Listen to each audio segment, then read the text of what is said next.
All right, we're live.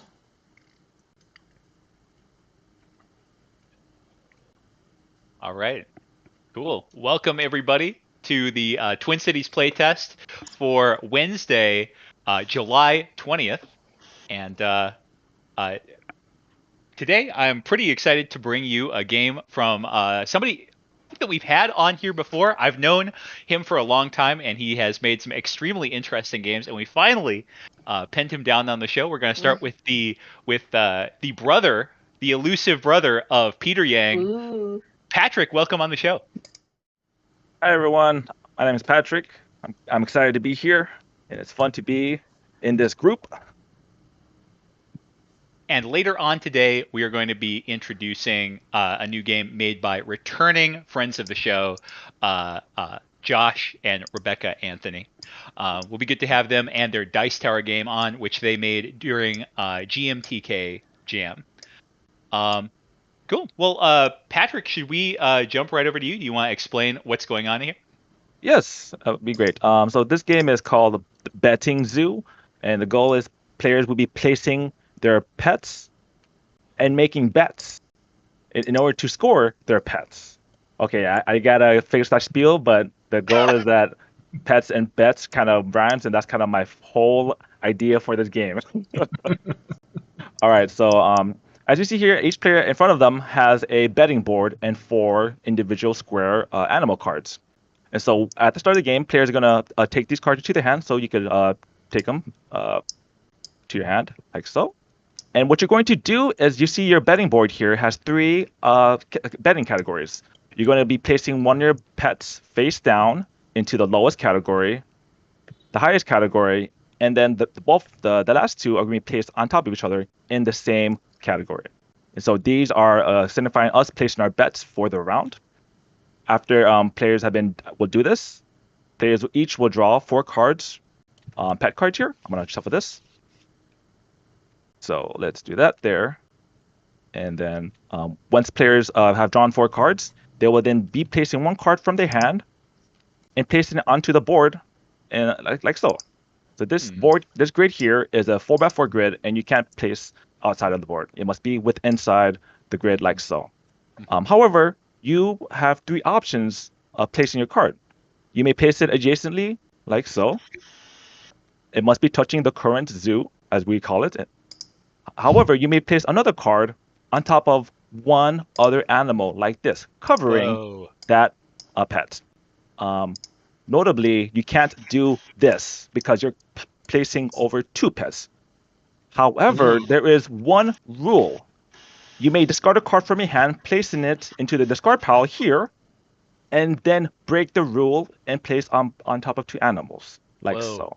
So normally you place adjacents, you place on top of one, you may discard 1 card from your hand to break that rule and place on 2.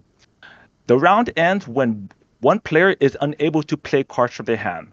Once it reaches that player's turn, we will then go into the scoring phase. During the scoring phase, players, let's just say the board looks something like this, and let's just say my bets are here set. So let me just add some more animals like that. And let's just say this is how the board looks like at the end of the round. We will then flip our lowest and score. If the birds show up the lowest in on the current zoo, it will score. As you can see, cat is the lowest animal, so this bird does not score. Check the highest. Whoa! The whale is not the highest, since doggo is the highest. Now for the third one is a little bit more trickier because you need both pets to match. You need to have dogs and cats here to be equal. And since they are not equal, none of these score. However, let me just, fix the board a bit just to make a little more sense of this. There we go. Let's just say the bird did score here because the bird is the lowest and it shares the same as the cat. If there are multiple animals that share the same quality, then of lowest highest, then they both score as well. So since there's one bird, they will score. You will place down to your side face up. And in this case as well, since there are 2 whales, 2 dogs, they will also score as well.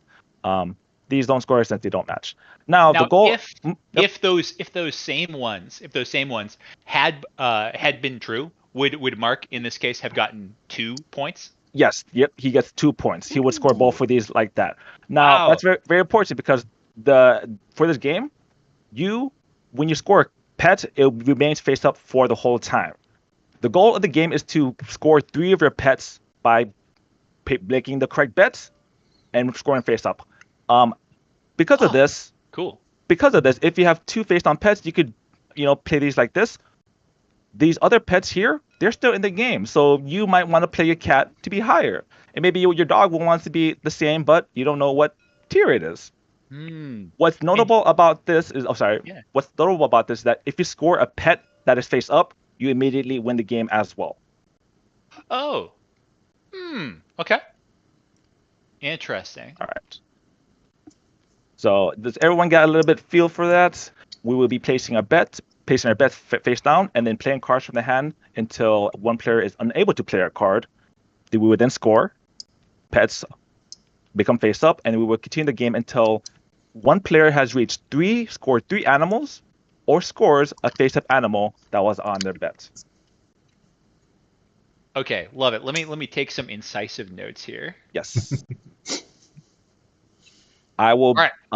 I will be. I have this little scoreboard here. If players want, if the counting becomes a little bit too much, I could place these little animals here to say there are 2 whales, 2 dogs, 1 cat, and 1 bird. Just if the counting gets a little bit too wacky. Oh, Right. so that's not like counting for player scores. That's No. counting for what's in these middle 16 Yes. tiles. Yes. Gotcha. Okay. Just if it gets a little too too heady, I Ooh. guess.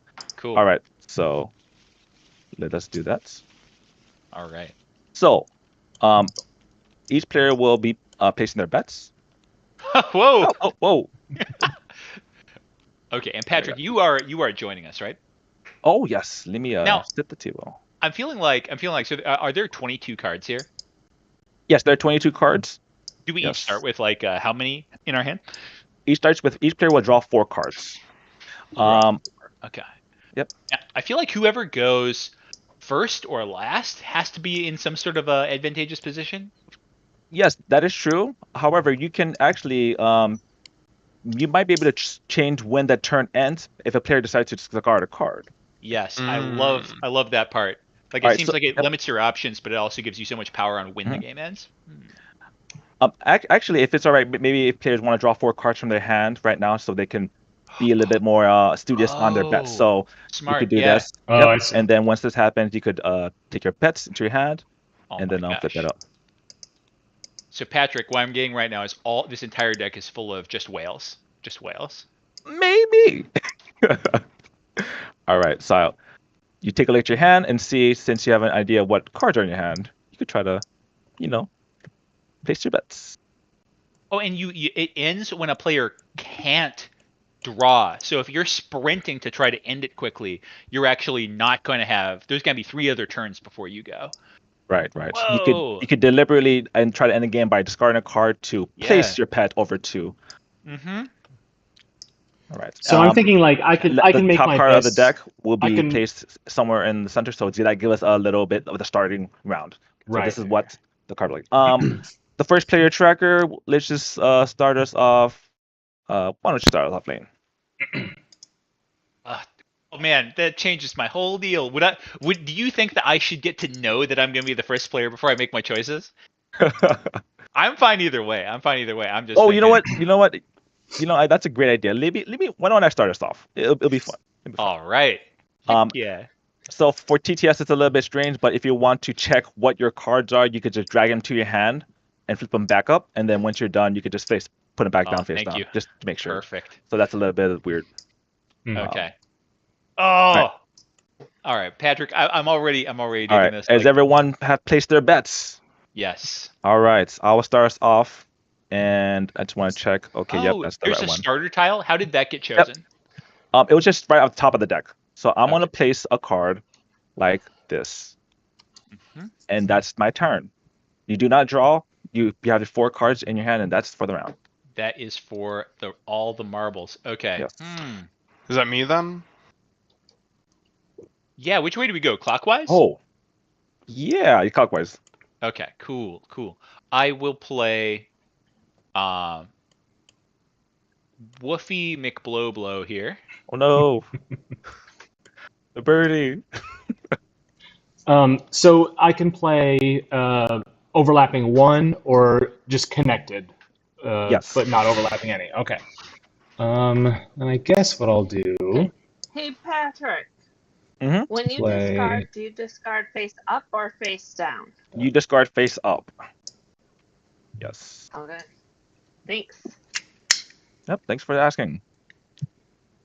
When you say overlap one, that like for example, this thing here, you could still play one that goes there and there, right? Even though this is That 2D is correct. right now. Yep, that is correct. Yes. I'm gonna So, lose. for example, I'm gonna. It's a great insight, Lane. I'm gonna do this. Thank you. Oh yeah. You can't attack the birds now. He's in the corner. Okay, a person could hypothetically attack the birds, but they would have to Yes, pay for it, right? you have to pay the price. Dude, I feel like going like in Zach's spot. This is the power seat right here. I can Mhm. feel it right now. Okay. All right, I'm gonna go.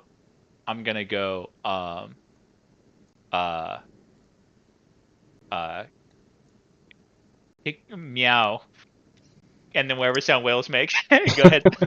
Okay.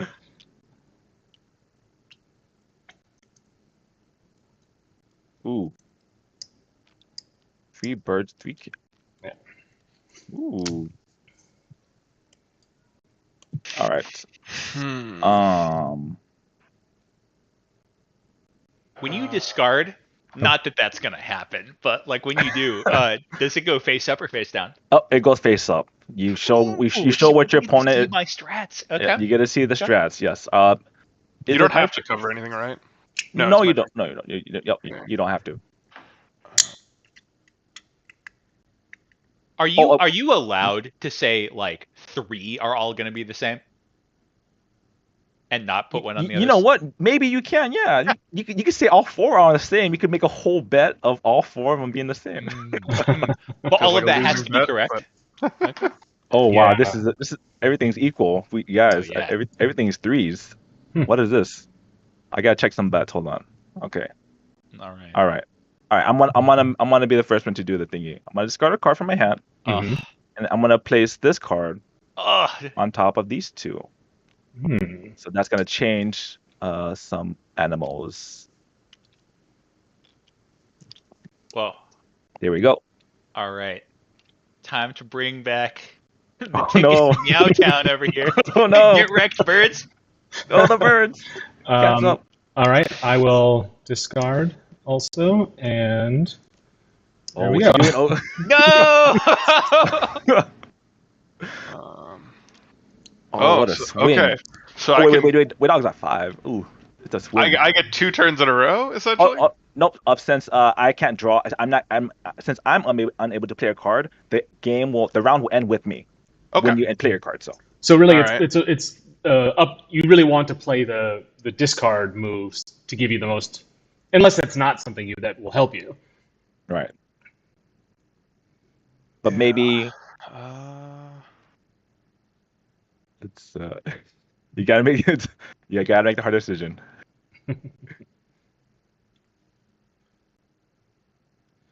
Part of me wants there to be some mechanism for like tiles that are connected. Like there's this run of 3 puppers, but like I could have played this in 2 ways, but Sure. it doesn't, the rules as is doesn't make a difference. Actually, that's funny. The tiles are weird. The tiles are acting weird. Yeah. The TTS tiles are acting weird. Hold on, I can salvage this. Okay. There was a doggo here. Where did the doggo go? There was also a double cat under there. Okay, there it is. Okay, there it is. Okay.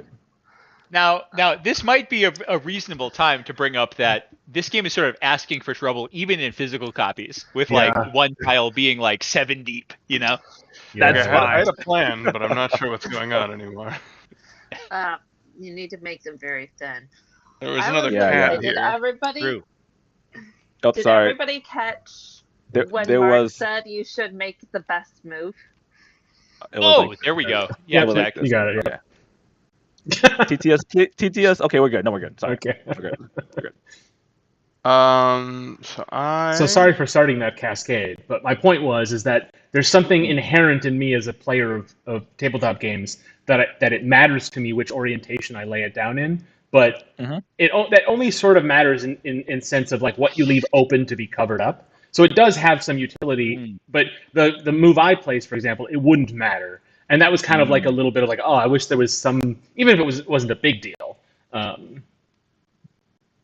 Right.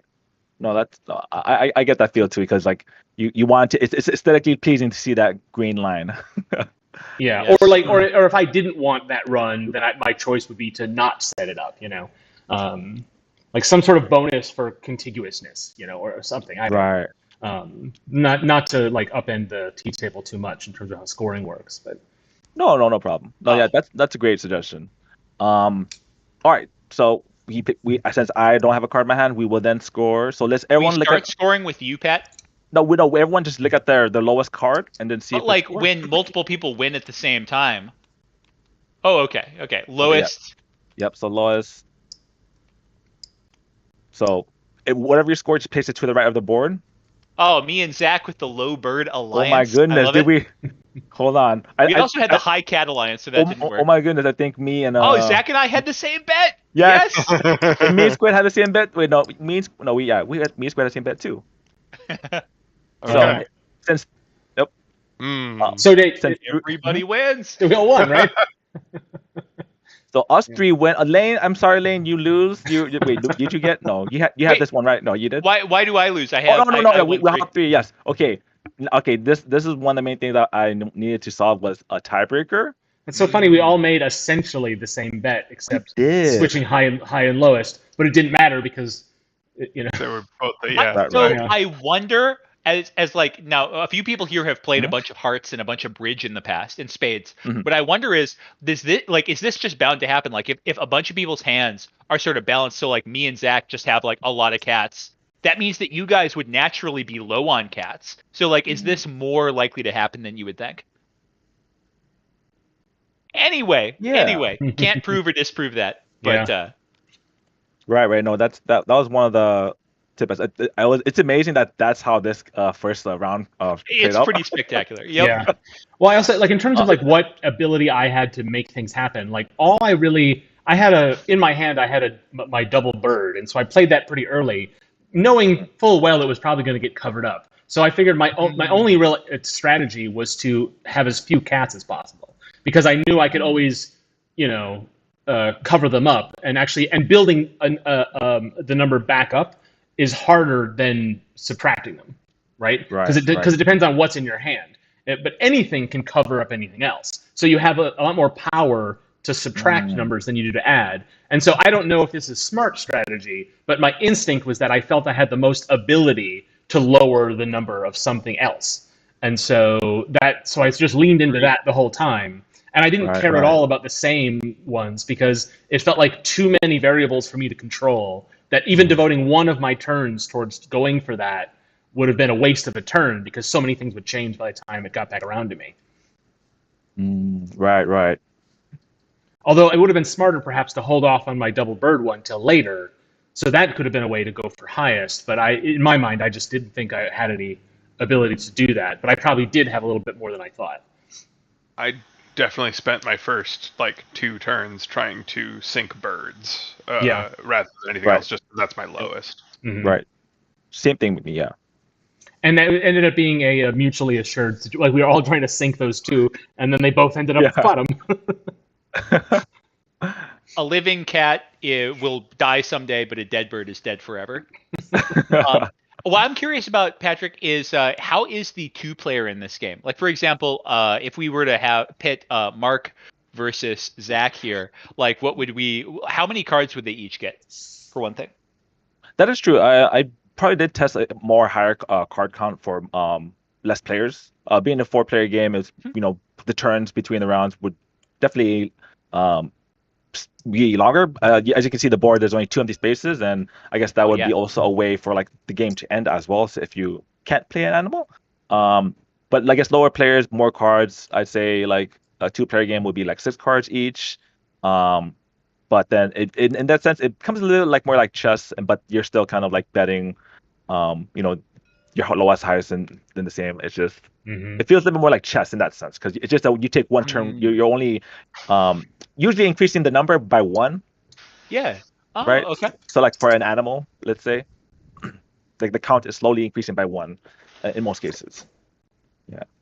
Well, so what I'm thinking about is it felt like there was no like defensible place to play your cards. Like you presented it as if like, you place it here, but you're gonna have to like pay an extra cost to cover two at the same time. But at the same time, like paying that cost gives you more control over when the game ends. And also like for me, Mark, and then Zach, we just had literally no reason not to pay that cost because it was our last turn anyway. And I'm wondering, like, is that a problem that you can't possibly defend what you play? And in a 4-player game, it feels like there's so many turns before it comes back to you that your change to the board doesn't really make a long lasting impact. Right. I did add discarding a card to play a card over on top. Two animals. Like I do recognize that may not be necessary, but I wanted to try to see how that would work in this version of the game. I think what it ends up being is it's not actually a cost, because the cards I had in my hand, if I had played them both, it would have been bad for my position. So yes. So it was not a sacrifice; it was an extra bonus to be able to get rid of a card, as well as use this other card to further my goals. So if your goal is to make getting that power cost you something, then the cost needs to be something else. Like it could be that you forfeit the rest of your turns or something, because then it'd be a power move, right? It would have to be so important to you that you would be willing to sit out the rest of the game. Or the rest of the round, and that may not work either. But that would be more of a sacrifice, I think, than just discarding a card from your hand, because you may not want that card. That does mean that everybody's last move is that. Yeah, well, that's true. Yeah, potentially. So maybe there had to be some controls for that wouldn't feel too finicky, I suppose. Right. There's a little bit of fun for me, like design as well. I was trying to figure out a correct way to score the points. I obviously could just make these like 1 point, 2 point, and then 3 points in a certain way, and players could score like first player to 5 or 6 points, whatever. In that sense, if you can, I'm gonna unlock this board here. I did make a second board like point wise, like 1, 2, 3, and players could get to, but I wanted to see if I didn't have rely on like keeping track of player scores and let the cards do the talk instead, Right. But the problem with that, though, in this particular instance, and this may have been a freak occurrence, but we all scored equally, right? Right. So it wouldn't matter how much each was worth. We all tied. Right. We would all tie, and then we would then do another round, I guess. With that being said, the reveal mechanic of the pets wouldn't be in that version of the game if there was points involved. You would just still kind of do another idea of just another blind betting. Yeah. I would like to play another one. Yes. Do you mind since we're all in tied? Do you mind if I try another mechanic? Sure. Yeah. Okay. Oh god. So let's just put these cards back here. So this board here, you know what? Let's just toss it. I'm gonna just put this board over here. Let's just toss it. Oh. And so now when we play the game, we're gonna be playing on this board here, and there is we're gonna be playing cards here, but we must be connected to the board, but we cannot break that 4x4 grid. As you can see here, there's 4 tiles here. We cannot play further here because it breaks the 4x4 grid. We must play and create this board of 4x4. Does that make sense? Yeah. Oh, so no overlapping is what you're saying. No, no, you could overlap as well. Oh, so what's different about this then? You can go as far as you want in any direction. Oh, so I see. Nobody knows where the edge the is. center of the board is not. I got it. Yes. I got it. Okay. So you could possibly play here or here, but once that's played, we've made a 4x4 grid. All right. Okay. All right. That gives us a little bit more flexibility. Let me just shuffle this. Everyone draw 4.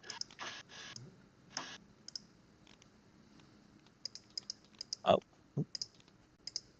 I'm gonna place the first card will be here, and we will make let's place the bets. Who is the first player here? Whoever pet a cat first. Who's the first player? Who's the most Oh my recent player God! to pet a cat? Where are you, Stormy? Kitty! Oh, she's nowhere to be seen. It can't be me. All right.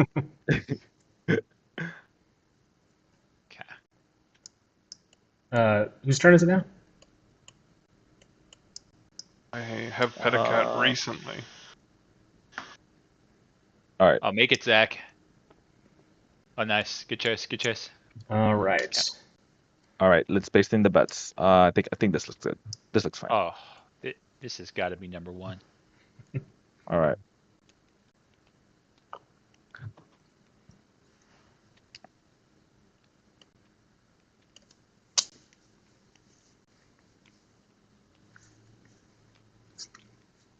Oh, yeah. We'll All start right. at 2. All right. All the bets have been placed. Zach, if you don't mind going first.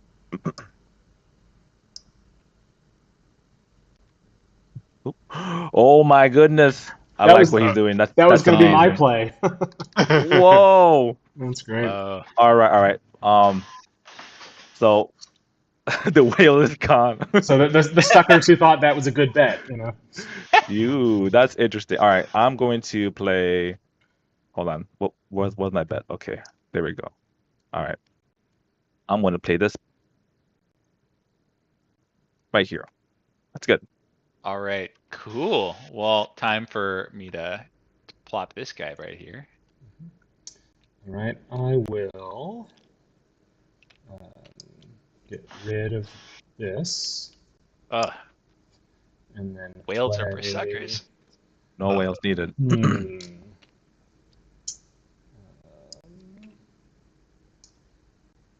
Play this one. Ooh.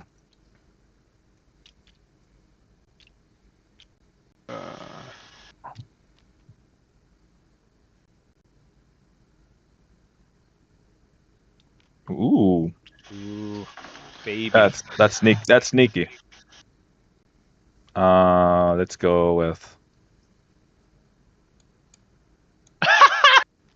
Hold on, is that the right move? Yeah, that's the right Disgusting. move. Disgusting. Okay. Let me see what I have. Cats are taking over. Oh, this is terrible. Let's go, cats. Okay. All right. Oh, and so Mark gets the last move. No. Okay, hold on. I need to think. Yes, that's right. Yep. Once it Mark once can't Mark's phase, it's possibly gonna be end. Yes. on this sort of cat supremacist bandwagon. I'm gonna put my Oh, no. dogs right there. Come on, Fido. Oh no! Okay. What's he to do? God, there's so much power for Mark. No. Feeling good. Well, Turbo there's- round, 2 turns. There's not really a ton of options for me, actually. Rush those but, cats. Yeah, I will go ahead and throw that away just for funsies. No. And do... Oh boy! Oh, wait. no. Okay. Oh, terrible. Okay, You Terrible. decimated my plan. No. Yeah, mine All too. right. Oh, geez. I only get one this round. My Well, bird yeah. lowest, cat highest was going so well up until that very last You get- moment. All right. I scored 2. You scored. Got that. Awesome. Wow. Oh, yeah. Mark's Yes. Yeah, anti-whale we did agenda the pays cat whale off. strat. We did cat whale strat. Yep. So the way I played that one is I bet the opposite of what was in my hand. I had the Right. fewest cats and the most whales. So I knew I could get rid of the whales and that there would be fewer of them in your hands because I had a lot of them. And so Yes. and then I put this whale down, or I guess there was a whale down in this corner here somewhere, knowing that I would just cover it up next turn. But I think, Elaine, you beat me to covering it up. Oh, next level. Zach did. Yeah. Right. No, But yeah, just was, knowing that yeah. the dogs were getting out of control, and it's like, but both of my last ones had dogs in them, so I had no choice. But I built my strategy around 2 rounds to see if I could disrupt everybody else. yeah. And Okay, so it was working up until that last turn. Mm-hmm. So you scored 1 cat face meowmers over here. I've got one Frisky Fido. You get anything, Pat? Yeah, you did. Yep. Oh. Okay. And Mark got the same ones. Oh, the agenda. Yeah, it happened last time too, where like, and you don't always know it, but sometimes you could figure out, oh yeah, that person bet the same as me. Yeah. Right. Nefarious. A fifth animal might reduce the likelihood of that happening. Yeah, that could be the case. Right. Yeah. Also, there's sort of an interesting thing about like if I realize, oh, that person across the table from me has the same strategy, or that person across the table definitely has the opposite strategy. I can't really do much with that information. I can only really play the field I've given when it's my turn. Because there's no way for me to suss out what that person's next move is, because I know what they want, but I don't know what's in their hand. So I don't know. So there's nothing I can really do to thwart an upcoming action. I just have to play whatever. You know what I mean? And I had a plan, and then by the time it got back to me, what I was going to do wouldn't have been a good move. So I just did a different move. So it doesn't seem like there's a ton of strategy outside the couple of seconds when your turn is up. But all right, unless I'm missing something. Yeah. It's again, this is there's a lot to think about because I love all the feedback right now. It's just I'm trying to like digest and see like that seems to work, and it's all great feedback. I like the idea of a fifth animal, or honestly, I really do. Like, it could be a case of just you make fewer bets than you have animals, right? So if you just make a highest and lowest bet, and then you have three other animals that you have no opinion on, that might make things a little bit more varied, rather than having to have an opinion on every animal. Sure. So just kind of have just a high and low, like just those two options, and then we're playing that game. Yeah, that might still play in a way that we don't want, but that has this sort of built-in catch-up mechanism, Patrick. If you did it that way, because then like let's say that Mark was correct. He was the only one at the table who was correct about his highest bet. So now he has one thing that's taken out of his option pools in the next round. So we're more likely to catch up. Yes, I did actually do that first in the first iteration, and during the end game, it was pretty difficult because let's say there are 4 bets and each player had 2 face up. It became like there was a lot of drawing in that sense where players could because I would know that Mark had like cat dolphin left, and he had to get highest or lowest with those. So I would just want to balance those out if I could do anything else. So in most cases, it'd be something like this, and you'd be like, oh, I'm just betting between the 2 high and low version of it. Yeah, but that did get kind of a little samey, I guess, in our first round where we all kind of like score the same. That tends to happen with just the 2 bets. Yeah. Okay, and so now like you guys know that like I have to keep this face up, right? So if I bet this highest, you will all know I have an insidious dog agenda, right? Yes. Okay. But if it wins, you win right away. You win regardless. That's pretty cool. I like that rule. I want to see how this next round plays out without any changes. And sure. If you do 2, I'd try though, like rather than highest lowest, doing like highest same. Right. Like how something would you do same? Something like this. Oh yeah. So you'd have 3 out of like 5 animals or something. Okay. Something like this.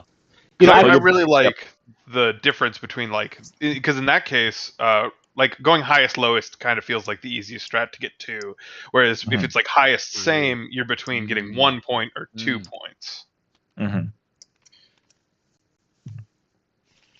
I wonder if you can explore rather than same, which requires you to make 2 bets, if like highest, lowest, and neither, because like that might maybe that will wreck things, but it feels to me like if something is the highest but it's also the same as something else, then I have no motivation to mess that up.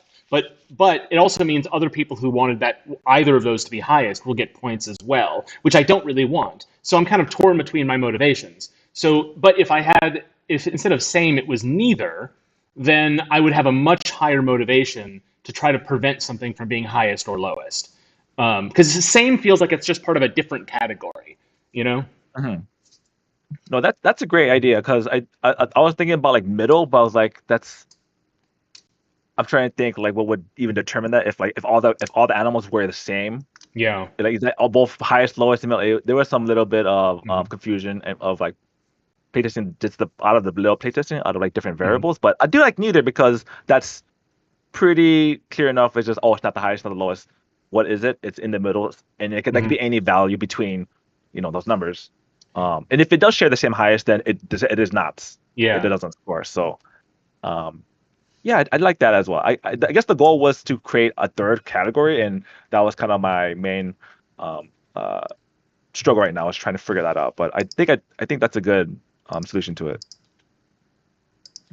Now, I do have a small question, which is, Yes.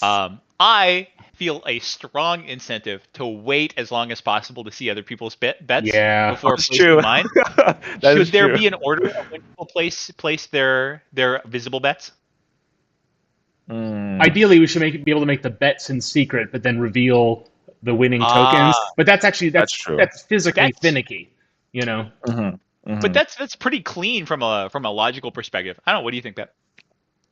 If I did have these little personal boards, that would be like great in reveal, where you can like put the cards in, and then everyone's ready, and then you slam your board on the table and like the bets. Honestly, there's something about like the lowest, highest, same, or whatever it ends up being. Like, part of me wants to make those cards in your hand as well, and then you just in your. I'm thinking of the physicality of it. You have the cards in your hand, and you grab lowest and dolphin or whale, and you put them together and put them both face down. And so, like, in a universe where the game is modified, where you don't know what bets anyone's made. Like, what if every player only gets to make one bet, and it's highest cat or lowest chick? Like, you don't know whether they're voting for anything to be highest or lowest.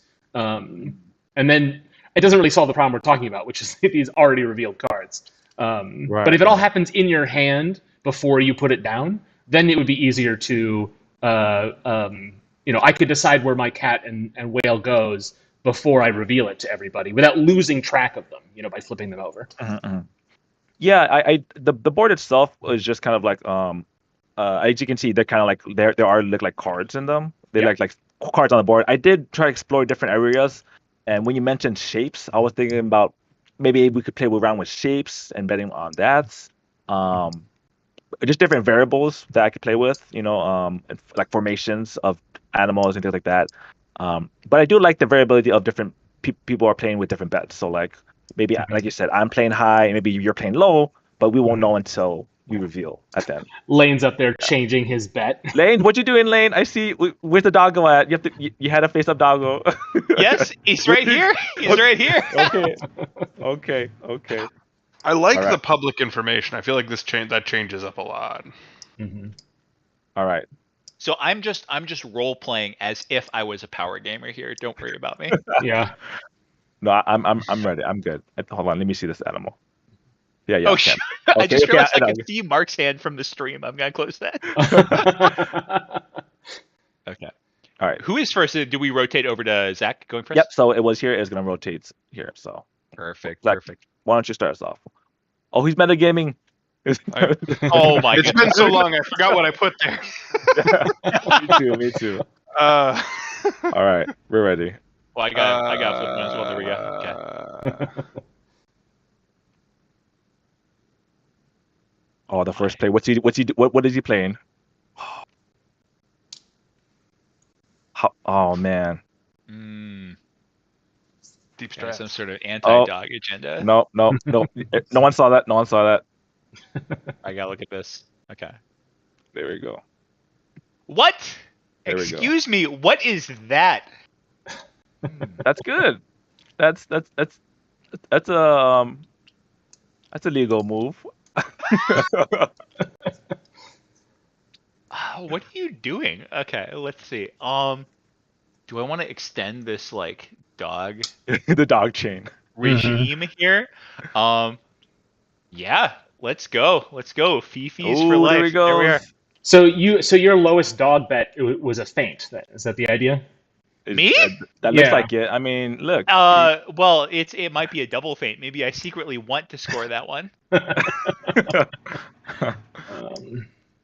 Wow. He's discarding it. Double dog. Oh, for the double birds. What's going on?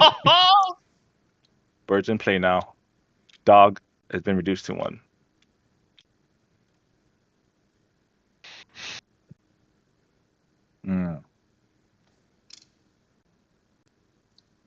double dog in it. He does like cats. He does like cats. Now, multiple people can win at the same time here, right? Yes, like, is that, it, Yeah. that is true. But That the is actual true. winner is who wins more, right? Like I could win Yeah. once with my low dog, but if somebody else wins twice, then they really win, right? Right, right. Okay.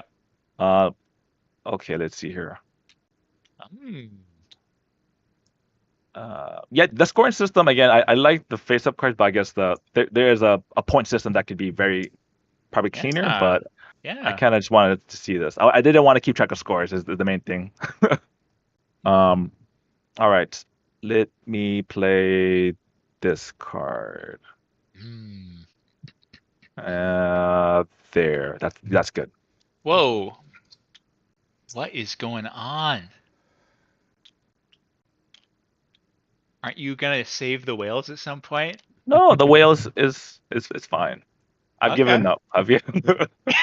Give it up. Don't free Willy.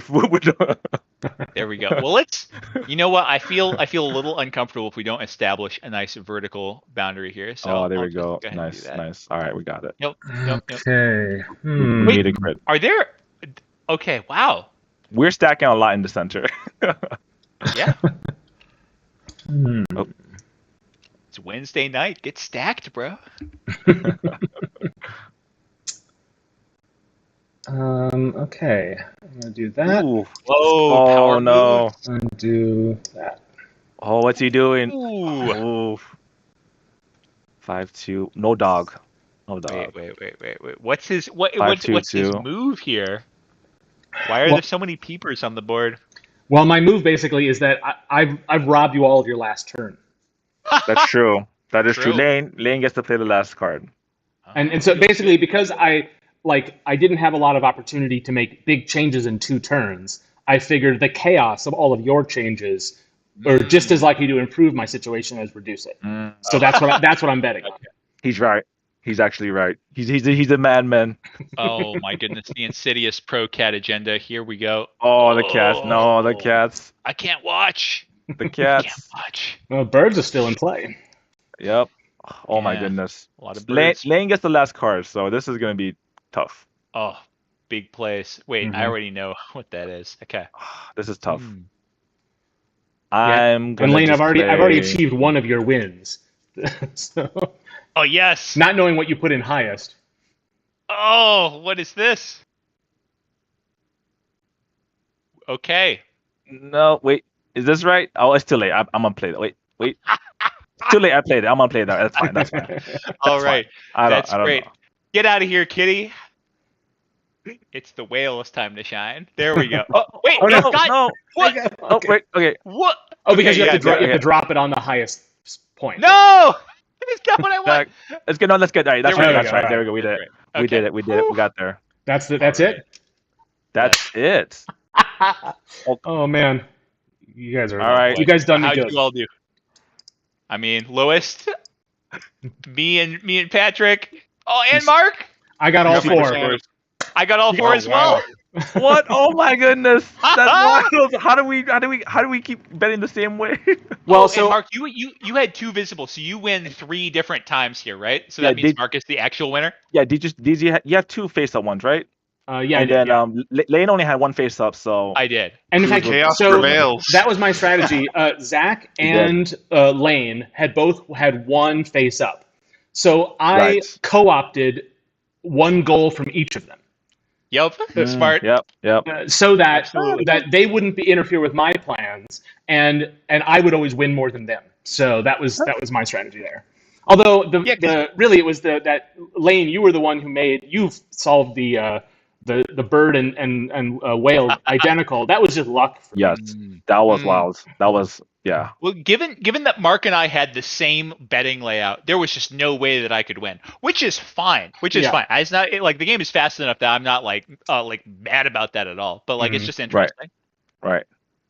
No, yeah. The game is as you can see, it's a little bit more approachable, a little snackier, I guess, feel to it. But Yeah. still has a little bit of that mind gaming. I'm just surprised that our first round and this round, like identical bets were pretty. Was interesting to see how that played out. I was like, oh wow, Yeah. identical bets. Oh, I don't know if this is necessarily a good mechanic, but I figured out an actual cost. Let's hear You it. can throw away one of your bets. That's I like that. That's true. I like that.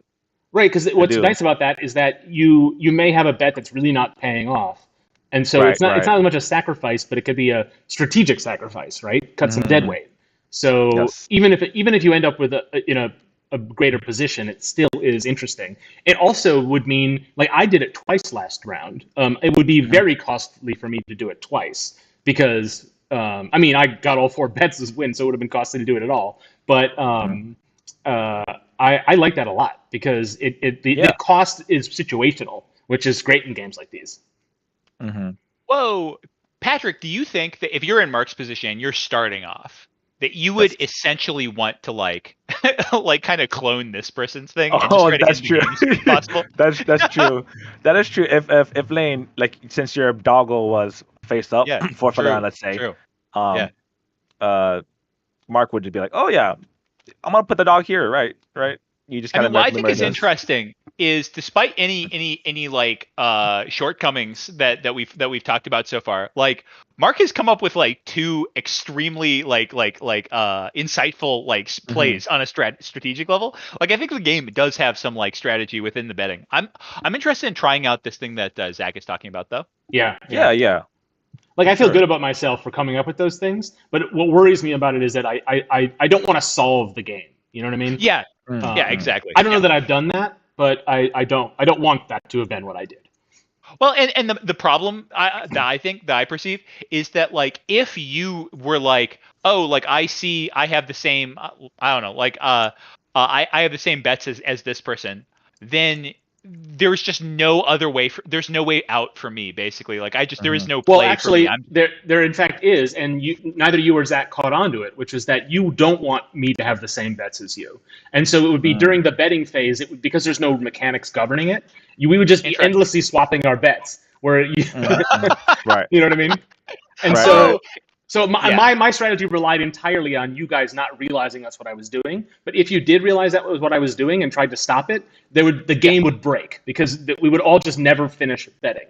Well, this is why I was gonna say for Patrick that the betting phase does need to be regulated. I think that's where you were going, Mark. Basically, what it should possibly do is it should go from the most number of wins on down, like, unless that gives you too much of an incentive to not win in the first round, which isn't any fun. I don't know. What do you think? Well, that's interesting too. But you're right. It should be sequential because you should be able to make strategic moves while betting, but you should also be not always in a position to make the most strategic move. Totally. Yeah. I like the idea of maybe cutting for this board here, maybe cutting it and just using it as 3 betting cards, and that way you could, like, again, maybe use 2 out of them, and, like, you flip them face down, but you still show what animal you're kind of betting on, or like face down or face up. But I guess it's a fine balance of the public information, how much public information I want versus the the betting. But I do see the betting problem is tough there if it's if I don't have a regulation of like a way to set that up, a pre-betting phase, let's say. Yeah. I've definitely found the 2 insights I've gotten from it is that what's in your hand is really important in the first round, but in the second round, what's in your hand is not important at all. Like, I put cats as highest because Zach did, but I didn't have any cats in my hand, and I knew I was safe to make that bet. Because I knew that Zach for one, but others would statistically likely be putting cats on the field. But in the first round, I made the opposite. You could do it one way or the other. You could try to play as much of what's in your hand, or count on withholding what's in your hand, which is what I did. But I think those are probably 2. I don't know if they're equally good strategies, but they seem 2 viable strategies. But yeah, in the second round, I did not care what was in my hand at all. Right. And so making sure that the betting remains with some public information, which is why I'm bringing this up now, is important, because otherwise I wouldn't have a lot to do in this. Like, I wouldn't have a lot of choices to make in the second round. Do you guys think a point system itself would be easier, or do you guys like having the face-up animal cards as a scoring tracker? I like that conceptually. Like, it's really interesting. Yeah. The more I like having to win with more public information.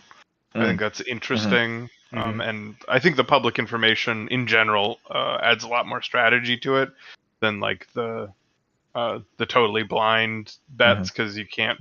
Because like I was definitely that second part, like spending a lot more time thinking like, okay, how do I make it so that other people can't get what they want. I don't think I was very effective at doing so, but like, if Zach, I think you suggested adding a fifth animal or a sixth or a seventh. Yeah. But I like the tying the scoring to which ones are facing up. I mean, like as it happens, that's fine. But as a way to count how far you are ahead, I would rather just have like first person to get 6 or whatever. And then, but every time you win with one animal, then forever after, that one has to be face up during the betting period. And if there are 5 or more animals, then it's like I had 2 revealed after the first round, but if it would be more likely that you would only have 1 after the first round, if any at all, right? Increase the likelihood of having none of your bets paying off for the first round or 2, because the game does move pretty quickly. And then that's the self-balancing, is that as the game goes on, I may have won 3 times with dog bets, but I only ever have to reveal the dog, and so and so I have 3 points, and so I have 3 tokens next to my cards or whatever, and so that decouples the points from the bets necessarily, but I think it's still a really good mechanic to be able to burden play, and it also requires you to sort of, I mean, not that there's any different qualities between the animals, but certainly as your hand will dictate when you want to bet towards, or what the field or that first card laid down will dictate what your bet would be towards. And so, if it's also one you've won with already, then that means that you're less likely to get it, because that's now public that you're going for that. So there's, but I think all of this can work, and you have a lot more options if there were more animals. I think that's like the key to making it a little bit more interesting. Yeah. No, that's great. I was hesitant to add more animals, but again, this game does feel like maybe a 2 rounds or maybe at 3 rounds max, when someone will indefinitely win after the third round. But yeah, building up that tension of the first round, second round, and then kind of like a little bit more at stakes, I guess. But I probably will introduce more animals, and might go into a combination of scoring system of points and revealing, because I do like the reveal. Yeah, no, it's really good. No, it's great. Is there any? I guess Could we see what a 2-player game looks like? Oh, sure. I mean, if you guys still down for that. Oh well, yeah, totally. I'm interested anyway. I am downloading the next game that we're going to be playing, so I will sit this one out. Ooh, okay. Oh, and by the way, Josh and Rebby just joined us. Say hello to the people. I've been here for the last 5 minutes. Hey, buddy. Hello. All right. hey, let's go. Cool. All right, Lane, do you want to play against Zach? Yeah. Sure. Yeah, sounds good. I'll draw my 6 here. Okay. Yep. So Zach will draw 6. So it's going to be a little bit longer game. Yeah. Okay. And the first card, this is what we're playing with. Starting off with. Yep. That's interesting, because we now have 9 cards that are hidden information. So this game could honestly be real skewed towards one of them or the other. So like the betting is a little bit. Yeah, it's a little bit different now. Yeah, we were playing with the cards that we were playing were as concise. Like, as far as averages go, there's only one double pet. Whoops, I shouldn't show that. Right. There's one double pet, and then everything else is a combination of the 6 cards. But I could have a little more variability if I added like another 6 cards, 12 cards to this pack. Yeah, right now, if I'm low on something, it's actually like more honest information. It's better information for me than it was before. Because in a 4-player game, I'm more sure that if I'm low on somebody else is high on it. Right. Who goes first here? Name, why don't you go first? Wow, what a randomization. Okay, cool. Time for me to look at what's in my hand again. Okay, so I want to be low on those and high on those. Okay. All right. All right. Bets have been placed. Mm-hmm. Okay. Ooh, what's he going? Whoa! A rotate is 180 degrees? What? Okay, there we go. Perfect. All right. The good old whale peep opener. Good luck. Um,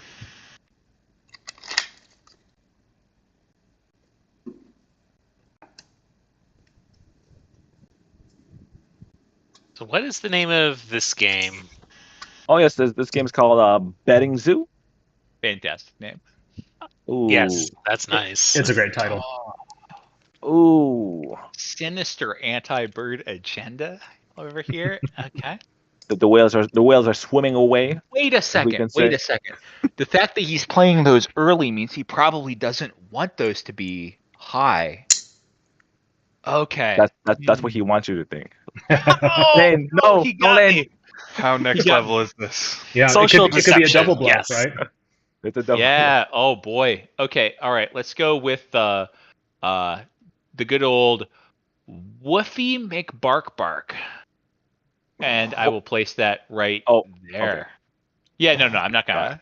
I'm not gonna That's cover up my precious whales. Oh, here we go.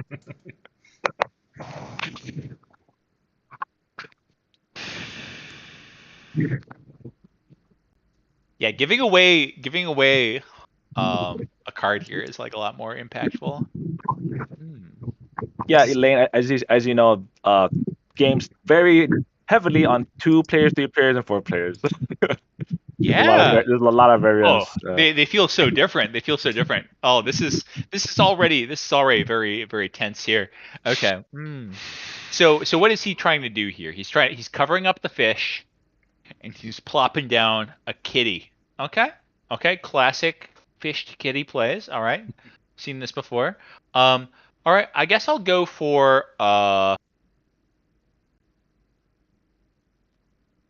okay. It's kind of interesting that like this is different from this in some ways. Yes. In some Right. ways. If someone's trying to knock out cats, you want to spread the cats out so they're not as easily take-outable in one go. Oh, Right? Yeah. You can't double shot. You can't double shot them. Okay. Now hurting Zach is just as good as helping me, but I have to try to suss out what he's trying to do. And I'll be honest, I've got absolutely no idea. He's covering a whale here. So that feels like a bit of a tell. His first strat worked on you. I'm gonna do this. I cover a cat, but I place a cat. What am I doing? I gotta look at my cards. There we go. We got a fun 2-parter going on. Look how even this board is, though. Yeah. There's a slight cat advantage here. Ooh. Whoa! He covered a whale with a cat, and then covered a bird with a whale. What does it mean? You'd have a lot more opportunities to make these kind of like bluffing moves if you had a hand of 6 or 7 cards. Yeah. Right. And if it was a 6x6 grid or even a 5x5 grid, right. then you'd have more options. You could throw away a turn to throw off the scent of another player or something. Yeah, I'm still trying to figure out what's the correct amount of cards, or do I want to do a 4x5 grid or a 5x5 grid? I mean, Yeah.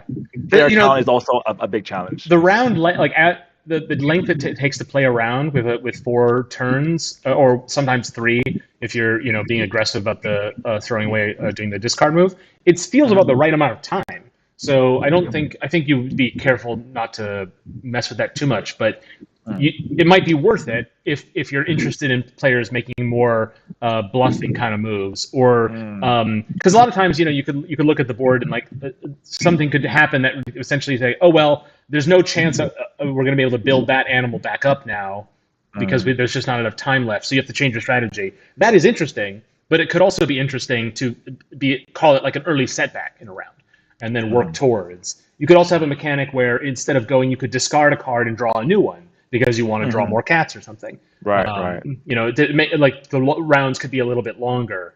And that might play into if each player only made one bet, then there'd be a lot more incentive towards a psychological play, right? Like I'm really playing for most something, but I'm trying not to reveal to the other players that's what I'm going for, so they don't try to stop me.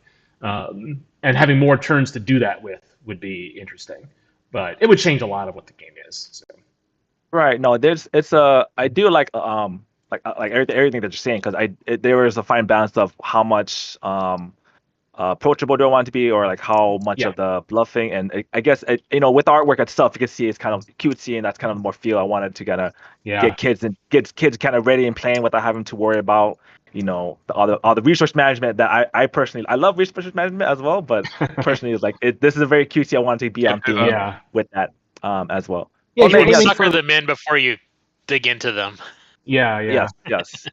I think I think the only approachability problem the game has is the placing 4 bets and 2 of them being same. I think that might be the thing. After that, the game falls into place very quickly, because you don't have to care what your bets are necessarily to be able to play the game. You don't have to understand the implications of your moves you're making to just make some moves and have some fun with it. But I think deciding where, which 2 to put in the same and which to put in highest and lowest, like at the very beginning when you're just learning how the game is, like that's the thing that threw me for the most loop. Thinking like, well, what is the value? What's the difference? Like, why is how is this going to affect the play? And so I think that would be the thing that challenges the approachability for new players. Yeah, the more that I'm watching this, the more I'm more inclined to just focus on highest and low. I did want to again. I just wanted a third quality to kind of just hear how that plays out, and do have all just have all the bets. It's kind of nice to see all the cards, all the bets on face out as we see Lane checking what he's doing again, what his goals are. A simpler way to do it without rocking the boat too much would be highest, lowest, same, but you only put 1 card in the same, and you win if it's the same as something else. Ooh. And then that way you have an animal you're not making a bet on, so that makes the sort of, that puts some dead zone on the board, which is interesting because with everyone invested in all the animals, it's a little harder to both suss out what other players are doing and to fake out what you're doing. Right. And it also makes it a little easier to get a goal, so that might just by making something the same as something else. Because you might want to make like my goal is to make the birds the same as anything. Okay, great. But now there's only 1 bird left. Okay, now I'm going to start subtracting dolphins because there are only 3 dolphins. It keeps you in the game a little longer if that's what you're going for. Right. No, I like that a lot. That's So we see Zach, right? Got all 4. Yep. He got all 4. He's a madman. Yeah, no, it's so interesting that like these guys, like locking them out is literally only impactful on 1 turn, but that is the most important turn of the game. So like it was on the last turn. Like Patrick, that is actually like a really cool outcome of this game, I think. Right. That was tense. It was tense. Yeah. Nicely played. I wasn't quite sure what you're doing until like mid game. There, when you started stacking those birds out, I definitely did not pick up that we were working on the same. Yeah. Yeah. This was huge. Dude. What I think is really cool, Patrick, is that it's like there is some chessiness to it, but it's very much like you have to like feel out your opponent a lot. Zach knew more about me than I knew about him, I think, going into the end, which was huge. Yeah, that was a lot of fun. I would love to do another. He played a fish buff, a fish buff bluff pretty well because he covered his own fish. I was like, wait a minute.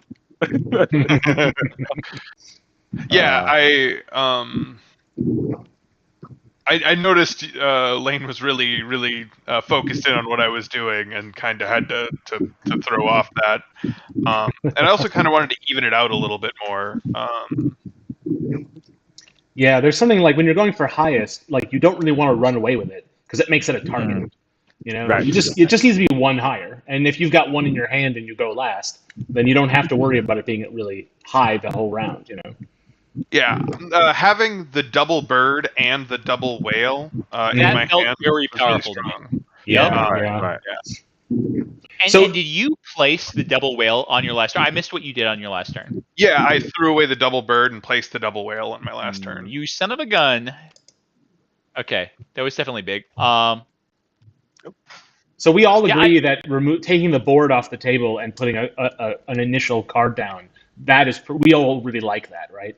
I like that a lot. Right. I like Don't that a need lot. this board. Toss I the think board away. Got it. more than removing the board, it's having something to play off of, or bet off Yeah. of. I think is the most interesting part of that other way. So I think that also logistically it saves you on materials costs. Yeah, that's true. Yeah. I could even imagine yeah. you putting down multiple cards. You could experiment with that. Mm-hmm. Create a little box. Patrick, are these aren't all equally representative? Like for example, we've got 2 whale dogs here. And we've got 3 cat dogs. Oh no, yes. Are there 3 of every combo? Yes, there should be 3 of every combination. I just did the fewest amounts. There should be 3 copies of. There's 6 different combinations of animal. Oh, okay. And I see. I see. Yep. And there's only 1 copy of the aces because these are the strong cards. Yes.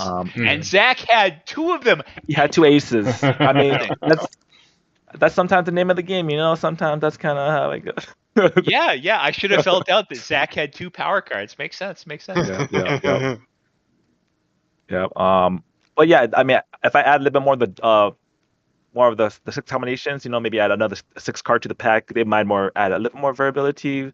Because with the limited amounts, like if a 4-player game, everyone knows that it has a pretty clean idea of distribution of the animals since they come out. Well, there's a normal count for each of them. So I'm tossing an invite over to Josh so that he can hop in, and Rebby, I would love to toss you an invite as well if you want to play.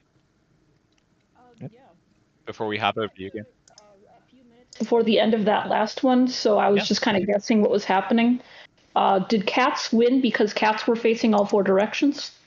Cats won because there were more cats than anything else. Okay. All right. In fact, Actually, I am going to boot out of this because I want to switch so that my game is on the biggest monitor, and I can only do that with Windows if it is the active dominant window, which it is not right now. So I am going to quit and change that, and then if you could re-invite me, that'd be cool. Okay. Would it be a quitter? Yeah. Thanks. You're real supportive. That's what I'm here for. I know. Okay, here we go. Okay, tossing an invite to Josh. So I think I like that ending really sold me on this as a concept, at least in 2-player. I always feel like we've talked about this a lot, but like in some games really feel different depending on the number of players. Like this, it feels like so much happens between your turn and your next turn in 4-player. Right. Yeah, I like 3 players for the most part. That's also a good, I think, a balance of a play. But 2-player does feel very chess-like. 3 is kind of you use 2 turns to kind of make some changes. But 4-player game. The version of the game is kind of like a wild. It's like I'm impressed still with all of us matching it in a 4-player game as well. Yeah. Josh, did you pick up what happened in this game? Would you like to play against Zach in this next round? Yep. Sure. I more or less picked it up. The one thing I wasn't sure about is whether there were any rules regarding where I could place my cards. Yes. So every player is going to get a hand of animal cards, and when you play a card, it must be touching another animal, like so, or like here. The next way you can play a card is on top of another animal, but you may only block one of them, like this, or like this. The other way to play an animal is you may discard a card from your hand. Let's say I discard this card here. It's face up, and you may play on top of 2 animals, breaking that rule. Oh, like this, for example. Okay. So yeah, those are 3 ways you can play your cards. Simple enough. Yep. Actually, if one of you guys could sit here, you could change your color and sit at that table. If that helps you where you're St. Kerrigan, or wait, Ruby. You could change it. Change it. Oh, I was saying Alright. you could change up. Click here. All right. Are you saying you need me to Oh, change color, no, or no, is it I was. optional? No, you don't need Oh to. I was shoot, just yeah, I can just the hop boards. off Yeah, this color. it's just that it's easier to see position yourself. But oh, here you go. There you are. So every player. Hold on. Let me see these cards here and here. Okay. Oh, am I back in? Oh no, just Yeah. Yep. Yeah, you could join in. I'm setting this one out. Okay. Oh, are we doing another 4-player game here? We could do a 3-player game if you guys up. I would love Or- to see that. Yeah. Yeah. All right. So everyone's going to draw 4 cards from the deck here. So draw 4. Yes. Oh, just 4? 4 cards in a 3-player game? Let's draw 5. You're right. Draw 1 card. Oh, thank goodness. Everyone draw 5 cards. Yeah. And then Rebby, let's say this is going to be your board here. So what you're going to do is I did not Yeah, Rebby receive is an out. invite. I'm not in here. Josh is in. Oh, Josh. Hey, Josh, Josh, would yep. you like to hop over to blue over here Josh, just yes. to keep things simple? Oh, there you go. Yep. Okay, remind me how to switch colors in this. So you click on your name, you click on St. Garrigan, and you hit change color. And I'm actually going to shift you. Oh, there you go. Yep, there you are. All right, so I'm blue. Uppy die. You got it. Yes. I didn't know that you could shift other people's colors. That's great. Why can't he draw cards? He just needs to hover over them, hit 1. Uh-oh. You're dropping cards off the table. Something's going I'm on. not doing any of this. can't Lane's draw shenanigans are having its toll. Wait. He is gray. I'm gonna Oh. change his color again. Back Yeah. to There you go. There we There you go. He's got Sanity cards. prevails. There He's we got are. cards. There you go. Yep. Awesome. All right. So what you're going to do is that you have these 4 pets here. They're single pets. And what you're going to do is you're gonna want to place these pets face down onto your betting board. As you see here, there are 3 qualities. There's the lowest, highest, and then the same quality. So if you put the bird here on the lowest quality, during the game, you're going to want to have the bird show up the least. And let's say the cats were here, you don't want the cats to show up the most. For the same category, I just want to actually try this. You're going to only put 1 card here in the same category. In the same category, you want, if that matches one of your lowest or highest animals, you're going to score it as well. Okay. Yep. So you're only going to be playing 3 of your pets out of your 4. So you can take a look at your hand and then you can add these cards to your hand as well. And then place your bets face down. Throughout the game, players are going to be playing 1 card from their hand onto the board here. And their goal is to make their pets match their bets. Does that work? That work. Oh. Yeah, it works.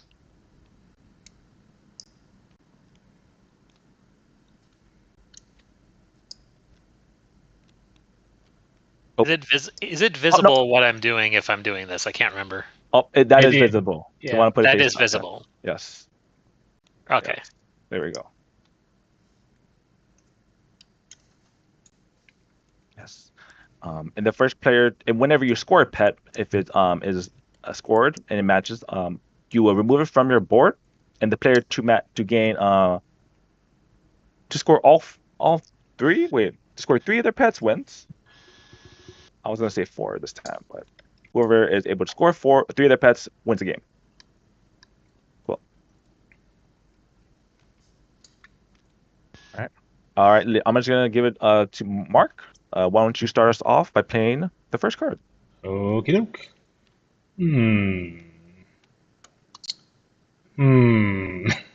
Like what should my first move be? Like what bets did I make? I forgot. Yeah, I'm going to make. Zach. For the same, we're gonna just use 1 of them instead. And if that one animal matches any of your highest or lowest, it also scores with it as well. Oh. So we're gonna be playing with 1. So 1 animal is out of the game for each player. So it's nice to keep that one face up in your hand so you remember which one you're not concerned about. There you go. Yeah. All right. No, I take it back. All right.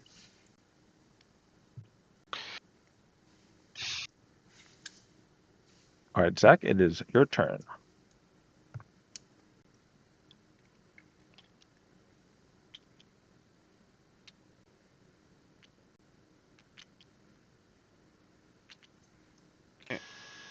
That's good. Good enough.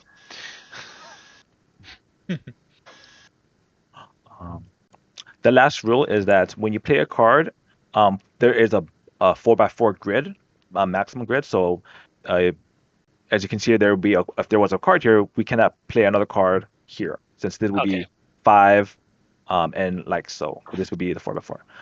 Okay. Cool. Awesome. All right. Well, I think it's my turn now, right? Yes. Mhm. I'm going to start by discarding this and then playing this. Yes. Okay. On Old top strategy, right in the middle there. of here or Okay, here. what is the rotation command actually? Q and E. Scroll wheel. Oh, it's Oh, Q and E. there- Okay, I kept there- pressing there you R go. for some reason. And then I'm going to do this. Oh, birds are gonna be flying away with this, guys. Mhm. There we go.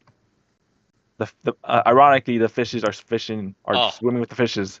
we gotta put these whale boys down here. All right, Gotta yes, have there them to the you left. go.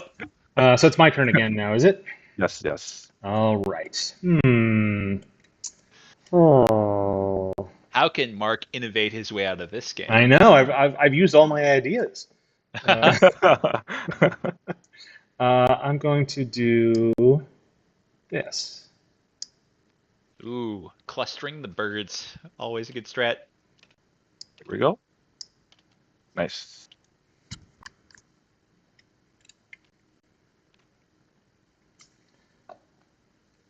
Defining the space a little bit. Space, yes. So we got a spot here or a spot here. Limiting Zach's options. Good. Nope.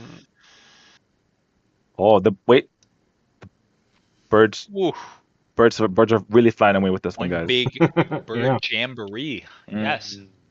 Now this means that you guys have an anti-bird agenda. I'm on to you. I know what this means.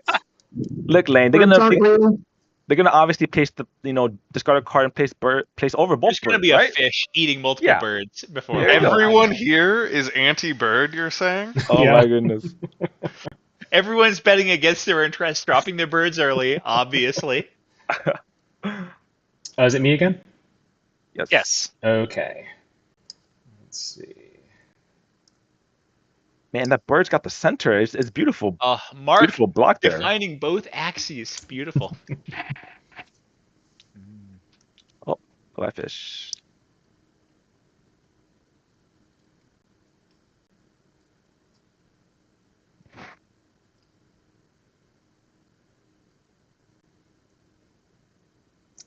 Zach's hand is now entirely blue. Yeah, I know, right? Only fishes. I mean, oh wow. Whoa. How many Okay. fishes are in this discard pile over Wow. here? I know.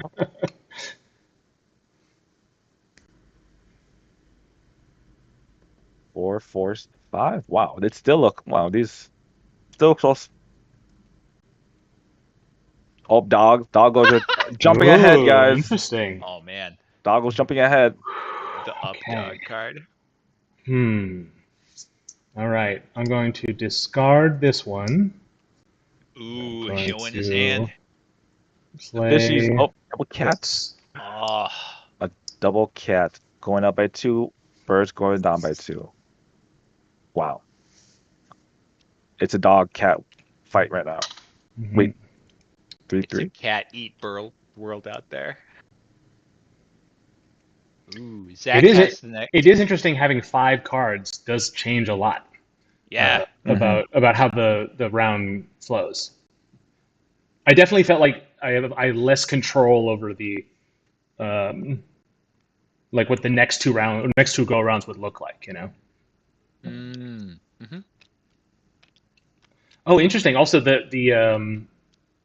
you now can't play something unless you have a card to discard. Whoa! So that, Yes, that yes. ends the round. Which I did not. So yeah. Yes. Teasing the yes. last turn. Wow. Wow. Look at this beautiful square of pets, guys. Our zoo looks beautiful. It has no fishes in it though, but that's fine. Uh-huh. Yeah, and I realized after the fact that I completely played the wrong card. I should have discarded this one. Oh, Oh, no. no. All right. Ugh. So as we can see here, let's reveal our lowest That's clear. Oof. I We got kind the of fishes. failed. Whales that's would be a tough lowest. one. Whales lowest. Yep. I Yeah. figured somebody else was on my side with that. Otherwise, it wouldn't have happened Yep. so easily. Highest. Let's see Okay. let's reveal the highest pets. They got those two. Yeah. We Doggo were real was brutal. going there, and then the same. Well, same does not matter here, right? Yeah. Okay. Yeah. With the rule was that the same was if it matches one of your tiers, if it's lowest to highest, it would Right, score right, as right. well. So since Okay. since Oh, 30 since I 30 matched. Oh no, yeah. If no, 30 does match. Huh? Oh no, it doesn't match. Doesn't It match anything, yeah. So Yes, I yeah. knocked out 2 birds, but I was hoping Yep. somebody would build them back up a little bit so Right. that it would be equal. I just didn't want it to run away with it. But that was my gamble, and it didn't look like anybody, because nobody had bird as highest. So Right. it didn't. Right. No one did that job for me. Okay, so what is our arbitrary order in terms of who has to choose first? Or are we going to go some sort of swizzled style where Mark has to do one, then Zach does one face up, then Mark does one Ooh. face up, or something like that? The players with the highest scores bet one by one first. One by one. Okay. So and then I think we bet with we'll start with Mark betting, and then we could go on clockwise, betting one card from their hand. I mean one of their pets here. So if you score a pet, they remain face up, and you have to bet them face up for the next rounds. So I have 2 face down cards and 2 face up cards. Do I need to bet Yes. the face up ones first? Nope, you could bet whichever way you like. You could bet these. I see. Okay. Yep. So we're just interesting. betting. So we're I'm saying our because I'm only betting three of the animals. I'm highly incentivized to only bet one of these, just to remove the amount of public information. Now, I think we do need to put down the first card on the field before anyone does any betting, right? Yes. Fair. Okay, let's shuffle this up. And we draw, right? Mm-hmm. Yes, everyone draw 5. All right. We'll go for it. I'm And going this is the first animal. I'm going to put this one here in same, because that tells you almost nothing. Aha. It's true. Oh, so if you get a score, then the next round your animal has to be face up when you bet it. Yes. Yes. Interesting. The animal that you scored with anyway. Yeah, you scored. Yep. So they both scored 2. They both scored the whale and the cats. So their whales and cats are face up for the whole round, for the whole game. However, if you do score with a face up animal, you also win. That's also a win condition.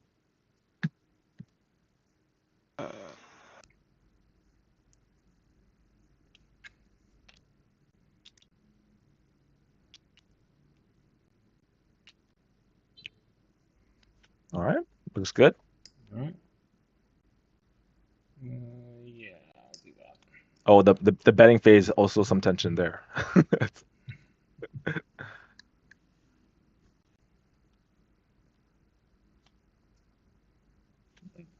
Oh,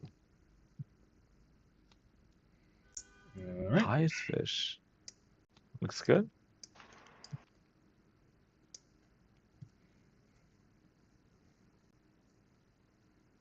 All right, everyone seems to have made their bets. I'm going to rotate this to you. Zach, why don't you start us off?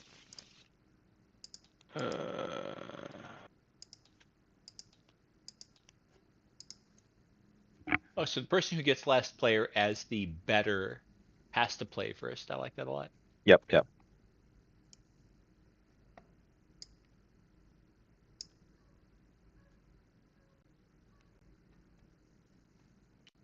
I did all my betting without drawing my hand first. Wow. Whereas, Ooh. like I had said before, that when I played the second round last go round, I didn't care what was in my hand, but I really should have drawn my hand first.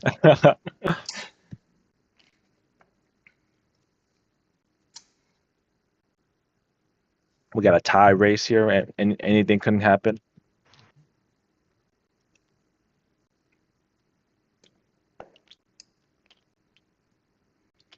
Whoa, what you doing moving that bird down to 0, bud? Nope. Okay, let's see. I will. I'll sacrifice this, and I Make the plow pays. I will play. No one saw that. This one. Yeah. Oh, doggos are sleeping now. Sleepy doggos. There we go.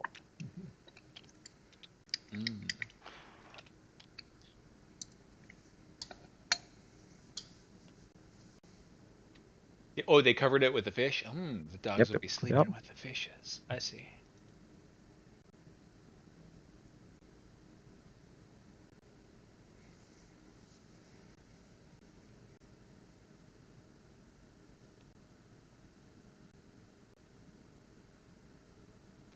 Ooh. Whoa. Zach, gonna need a dictionary for all that definition here. It's fine.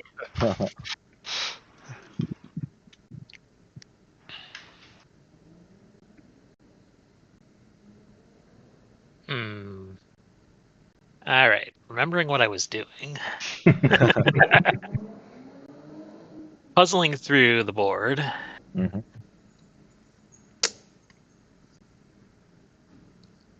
All right.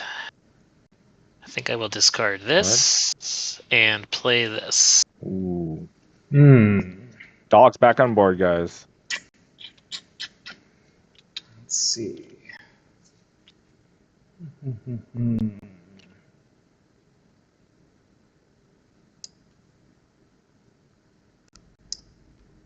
at that.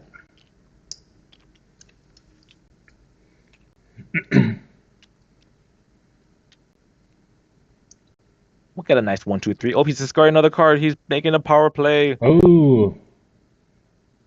It's a massacre for the birds. Oh my gosh, the 5 fishes? Wow.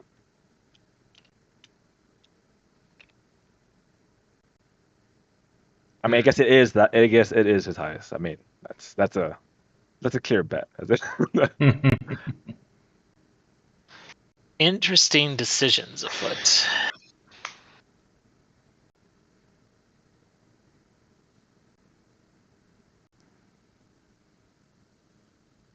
All right. We will see how this goes. So it's still you win if you get a face-up one. So maybe Right. you're not disincentivized from playing 2 face-up ones. I let Mark's thinking get into my head, but like you then have 2 ways to win. Right. Yeah, that's true. And it really, like, how much control do people have? If, like, you've got highest whales, there's a ton of whales on board. All right, I am going to toss this out and put this one. I mean, that's a pretty good spot. There. Oof. A counterattack. So. Oh, and those dogs are well protected. Yep. Put those puppies in the pound. Roo. Roo.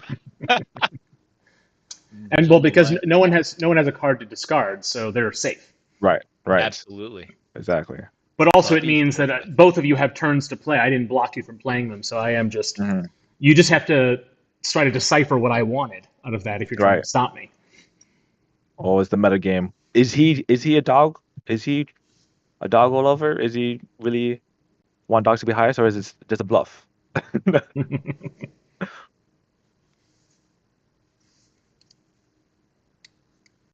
Whoop. Oh no. Zach may have read correctly. Glub. Maybe he read correctly.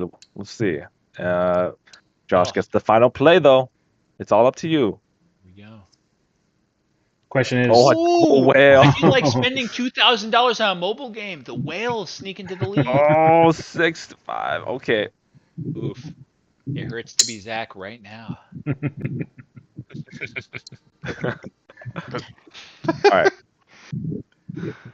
So my deal was I had dog as lowest, but I had lots of dogs in my hand, and so my goal was just to get the dogs the same as the whale.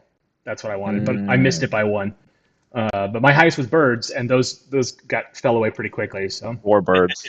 Yeah. 4 birds. I got nothing. All right. So I got everything but the dog. But you scored your whale, and since it was the first face-up one, you win the game. You did. Josh did score for the lowest here. the same since he did the birds are the cats are the same, he would have scored this. And He did score. so Yeah, he did score all 3. Woo! So does that mean both of them went? I think so. also got 3 face up. But did you? Yeah, but from Josh the previous previous, round didn't have a face up bets. They were all face down. Since Zach had a face up bets, those take priority and pushes them into the winning the game. That's fair. Interesting. Yes. Yeah, I feel like that tie-breaking mechanic needs to be very clear at the start. Though Yeah, I mean the yeah. game is so short that you get away with a lot. I feel like nobody feels cheated at all, I think. Yeah. Yeah, scoring is still a little bit up in the air. And this still needs a little bit more. I mean, I might just be simple of like point mechanic. That might be easiest.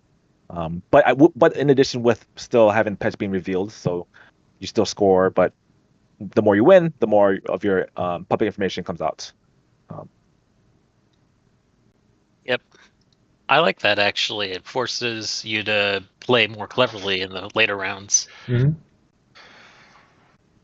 Now that you're unmoored from the grid, have you considered, instead of making it so you can't go 4 past the farthest one, making it so you just can't have 4 in a row? I mean, 5 in a row? 5 in a row? Or yeah. So Oh, that's legal? oh my goodness. That's wild. I like having the restriction because then it gets to a point where you have to play your cards carefully or you box yourself out of being able to make a move. Yeah, it Fair. also it gives those a power move in closing off an avenue that wouldn't necessarily be there as much if there were just tons of ways to move around it. Which is something I did that last game. I really quickly defined the edge. Mm-hmm. I'm sorry. I'm creating a mad board if possible. Yeah. That was not sure. That was like, yeah, that's possible. So one question I have about, so Zach, you were saying about how maybe it would be valuable to have more of your face-up bets because you automatically win if you win with a face-up bet. But if you only need 3, then I would have, if I had gotten one of them, I would have beat all of you, right? Because I had 2 to start with. So it didn't matter if it was a face-up one or not. So I wonder how useful that mechanic even is why not just first to 3? Why bother with the winning with the face up? Because it's just there's so few scenarios where that's going to matter. The only way that's really even possible is if you win with the same one twice in 2 rounds. Then that's the only way you can win with less than 3. And you know what I mean? It seems like a strange rule to have if it's such a rare occurrence. Yeah, the tough part was trying to figure out a tiebreaker rule. Because there are some times where maybe multiple players won all 3, of their bets the first round, and then I guess we could go just to another.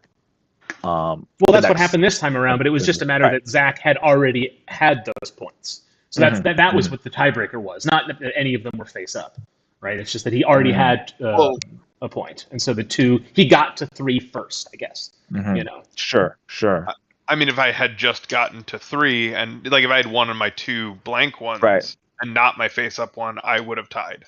Yep. Josh did score all 3 of his pets. So in this scenario, if it was just face up, Josh and Zach would have won because they did get 3 face up in a row. I mean, 3 face up pets. So even I did win 2 ways in this situation. Like what you're saying, you only need one of any of your cards for a win. But had I scored either my other ones and not the face-up one, in this case, I would have only tied. Right. Oh, well, what I'm proposing is that the tiebreak is nothing to do with the face-up. It's just about, if you scored 3 this round and you scored 2, you count by adding 1. You each add 1, then you each add the next one, and the first to 3. So then that Zach, you would have been first to 3.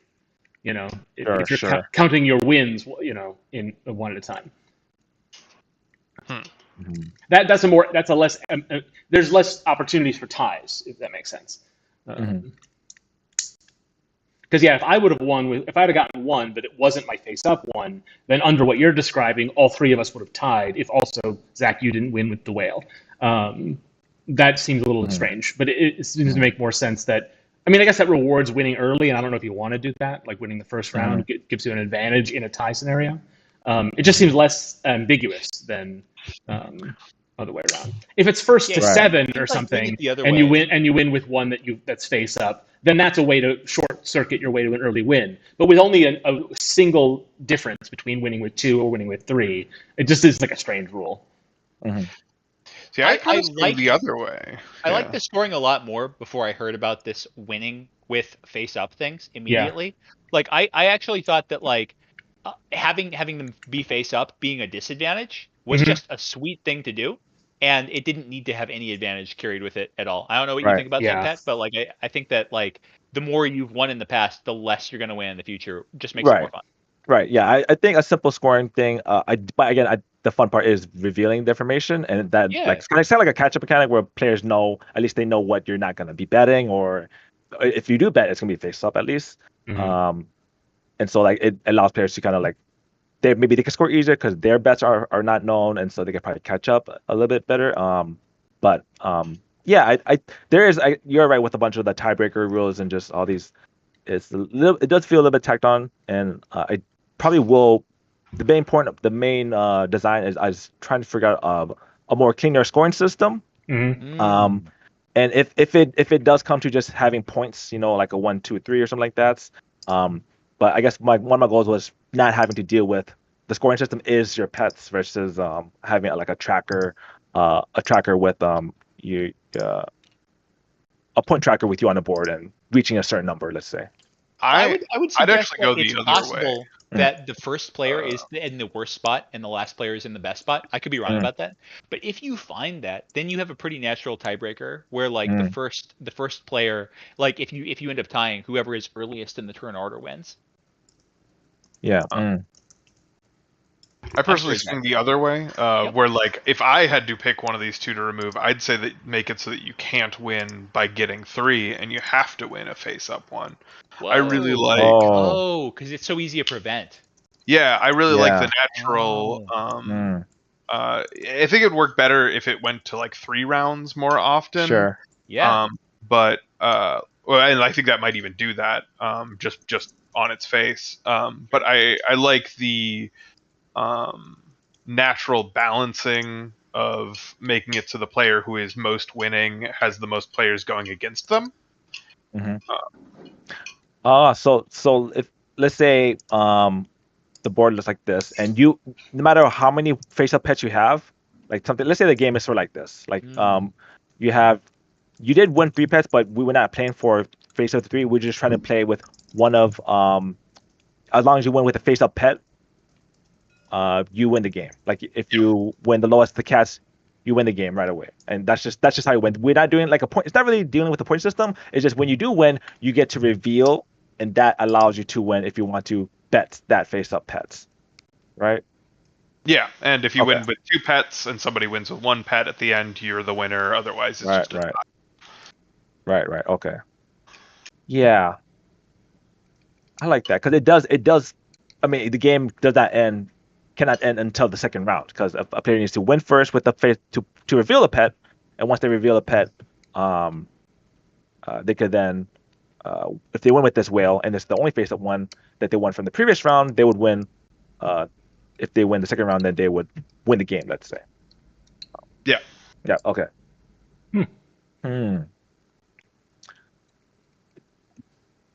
I think I would not have that round would not have ended with a winner if that was the rules, because people would have worked harder to stop me from getting a whale. Right. Yeah, Whereas, I wouldn't have picked whale as my highest either, because even though I picked whale as highest because, well, that's what I had the most of, and I had a double, so I was reasonably confident I could just throw one down there. Yeah, and then as the game goes on and more of them get turned face up, then it slowly becomes like how the game is now, where you're more worried about your win condition than everybody else's. But with that change, that you can still feel good sabotaging your own chances if it stops somebody from taking it. That can still feel like a fun play. Yeah, I guess the natural rounds of this would be the first round is players would hopefully reveal 1 or 2 of their pets. The second round would be everyone has the public information, and then they can kind of that's the second phase of the game where there's public information out there.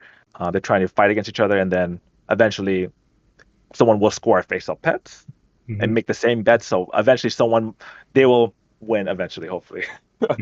unless all the pets everything. Yeah. The thing is, if we're relying on like face-up ones being caught, like all the more important to figure out like how you're going to keep people from like what the rule is. Like I think that what you'd want to do is in that case you'd want to have it be secret information and then all of them get revealed at once. Right. Yeah, I think so. Yeah, the pet board will be just like something you can just reveal all three right away, and you just kind of play with that the flop, let's say. But then you do need to have some mechanism for if everybody chose the same thing, which can happen when it's all secret information. Like a tie moves you to the you get to the next round or something, or it's like what is it like like ping pong or something? Where what's that game where you have to you can't just win with more points, you have to win by 2. Yeah. I mean, a one tie, all tie kind of rule does just make it so that everybody else has a better chance, and then it prevents those. And then in situations where like say everybody picked, or like 3 of the winning players picked whale as their highest publicly, like you're then all the whale players have to then either have something else public, or their goal is now shifted to getting more of their stuff flipped other than the whale, and then it gives the third player a chance to either catch up or win via a different mechanism or different animal in a different category. Patrick, are you satisfied with the feedback you've gotten here? No, yeah, this has been great. Appreciate everyone playing and enjoying my. I got amazing feedback. Appreciate a lot of great ideas. Thank you for inviting me. This is great. I'm willing to if I have another chance, I would love to stop by again. Yeah. Well, you want to stop by in like 1 minute here because we're gonna fire up Dice Tower. You want to play that? Yeah. I'm totally down for that.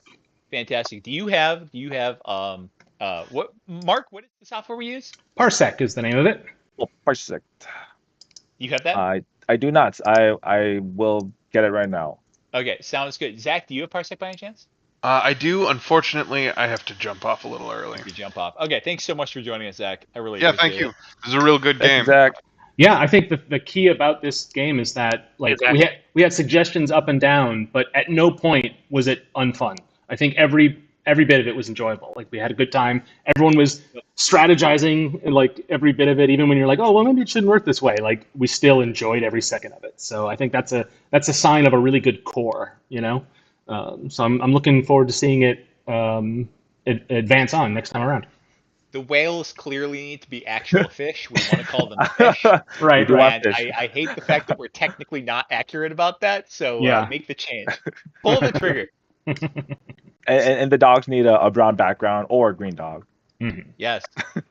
Okay, so while we're switching over to the next game, Dice Tower, Josh, Rebby, does one of you want to take it away and tell us a little bit about your adventure creating this game? All right, you want me to take lead, dear? Are you still there, honey? Hello. Hello. Sorry, I forgot I was on push to talk. This is my first time using it that way. Yeah, you go first. Also, you sound like you're in a wind tunnel. I don't know why that is. I'm sorry. All right. So anyway, Dice Tower is a game that Rebecca and I built this last weekend actually, as part of the GMTK Game Jam. That's Game Maker's Toolkit Game Jam. And the theme was roll of the dice. So we actually started with a different concept. We built it. We started working on it on Friday, and then at the end of Friday, I realized there was just way too much to try and make work, and it was not all going to get done in time for the jam. So we took stock of what we already made, and then we pivoted to Dice Tower, which is a game where you have to roll dice to determine how much time you have to complete a level. And then as you go through the level, you get to pick up additional dice, which you can then use at the end of the levels for your next roll. So basically, you are encouraged to collect more dice to improve your odds of getting enough time to make it through the level. And when I was first playing this, like my experience was that like the first couple of runs that I did was all very much like like what sort of luck I had in one room expanded or contracted the amount of dice I could get in that room, which changed my experience in the room after that. So what I was wondering is, I know from talking to you just a little bit that you didn't have enough time to do a lot of level design. And what I was wondering is, since the jam has concluded, um, like how would you exploit this mechanic? Basically, like how what would you do differently in level design going forward? Well, one thing that I would do differently is originally this was also intended to be paired with a scoring mechanic where you could pick up other collectibles to get a score. So this was more intended to be a scoring game rather than a complete this in the fastest amount of time, which has made it interesting now that you and Reed have been speedrunning this, because that's given me an entirely different perspective to think about how this game could work. But the idea would then be, if you would then have to, I could then put more dice in the level essentially, but then you would have to counterbalance that with also collecting enough scoring things in order to increase your score. So then it gives you maybe a little more time to pick up dice, but if you spend too much time hunting around for dice and not increasing your score, well, then your score is lower. But if you spend too much time hunting around for your score and not enough time picking dice, then, well, you run out of time. You know, and by the way, do we need to buy more time with this banter, or Patrick, have you already loaded up Parsec? Yep. In Parsec, I just got to I sent the friend request already, and Okay. Excellent. that's there. Well, I'll buy just a little bit more time by saying that one thing that seems super intriguing about this is, I've worked on a couple of these roguelike games, like Finches is a roguelike, and in a lot of roguelike games, your constraint is power. It's like your amount of damage that you can do to a boss before you get killed. And what this game really puts in my mind is how cool it would be to have a roguelike where time and movement is your constraint. Like, can you get through a space in a certain amount of time, and your like the things that you get randomly served, the things that you're building, your build is all about like the different like movement options that you have. And I wonder if that's possible. I wonder if their game could come out of that. But this, what I love about this is that it condenses that down to its sort of elemental core. Like, you just get a certain amount of time to go through a room, and that changes the sort of possibility space of what you can do in that room.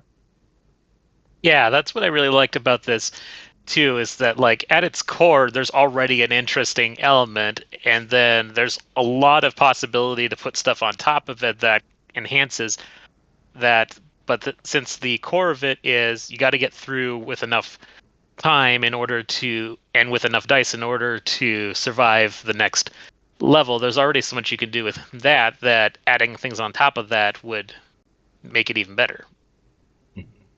Mark, Dale is saying that I'm very quiet. You may need to turn me up. I'm as loud as I can get gain-wise. Yeah, you're coming through I'm real hearing clear. you just fine personally, but I'm louder also than wearing everyone else. headphones, so it's easier for me to hear people. Gotcha. And Patrick, would you mind when you are ready here? Would you mind restreaming to Discord so that we can all watch you in real time? Oh, sure. Yes. Let me do that. Let's see. So, real quick question. Is this a one-player game? It is. Oh, Yes.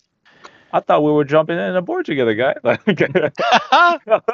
All No, right. sorry, that's not my forte. Patrick, Alright. Patrick, this is a game jam game. How many game jam games are multiplayer? Not a ton, to be honest. Not a ton. All right. So Multiplayer in any I've given scenario is Patrick- crazy, let alone in 48 hours. All right. Maybe Should I if we have more time, we make a multiplayer in the future. Ooh, Okay, Should I let's click not start start? promising that. that's a big promise. Let's go, I Josh. used the word maybe. All right. Do I click start? I have given you I've given you mouse control, but I briefly took it away to set up some volume stuff over here. But the question is, I know in my experience, the game works best with a gamepad. versus keyboard. But in order to get really? from menu to menu, you need the mouse. Josh, is that correct? Yes, that is correct. I did not have time to make the menu fully gamepad navigable. Okay, it does work with keyboard also, but I wouldn't recommend it. I'm gonna play with this. Okay. Okay. And yet the current world record holder used a mouse and keyboard. Curious. No, I think you're right, Mark. I think my keyboard not. Am I not? Is my keyboard not? Do I have to fix my options for this? Hold on. Are you using keyboard? Yes, I am using keyboard. Yes. Yeah, All you right, can I have to give you access to that. Yeah. Okay. Okay. Yes. I am not able to see the stream, by the way. Discord is giving me the spinny dots. It's just Discord. I can see There's it. nothing you can. I mean, Yeah. sometimes it works and sometimes it won't. You might have to just be a few seconds behind. That's fair. On That's Do you usually remember how I the am in YouTube life button? anyway. Haha. Okay. Ooh. Meanwhile, the Discord stream is actually like behind. Oh wait. I just see him got a defeat. You I can got run by okay, you figured it out. Yes. Mhm. Roll the dice. How much? Okay, let's roll the dice. So I have a question about each room you start with a die roll that shows the result of it. But that first room you don't actually pick up any die. So where does that first die come from? Yeah. So that's I basically give you plus 6 seconds to any of the dice rolls, and that was basically my quick attempt at figuring out, well, in the first level, I didn't want to introduce the dice just yet. I wanted to introduce you to just movement and getting through the level. That's not what he's talking about, though. It's like you get 6 seconds plus a die roll, even when you don't pick up any dice. Oh, Right. sorry. Okay, yeah. So I think This is kind of an unstated assumption, but the checkpoint always has 1 die. Oh, okay.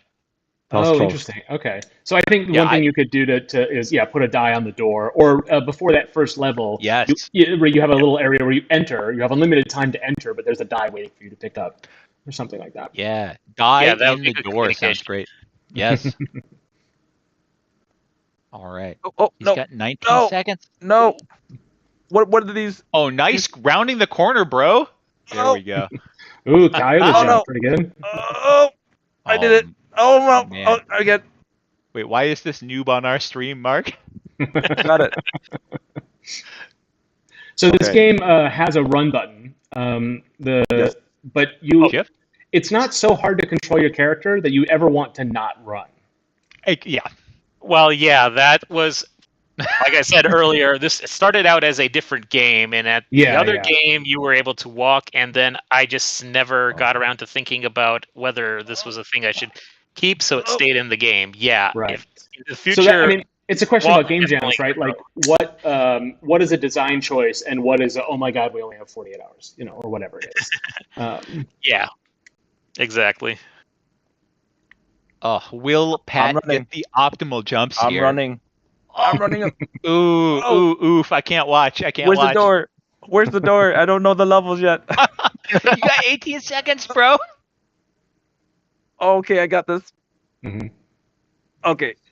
Oof, There's like a risk-reward element, like going for that last die before you turn around.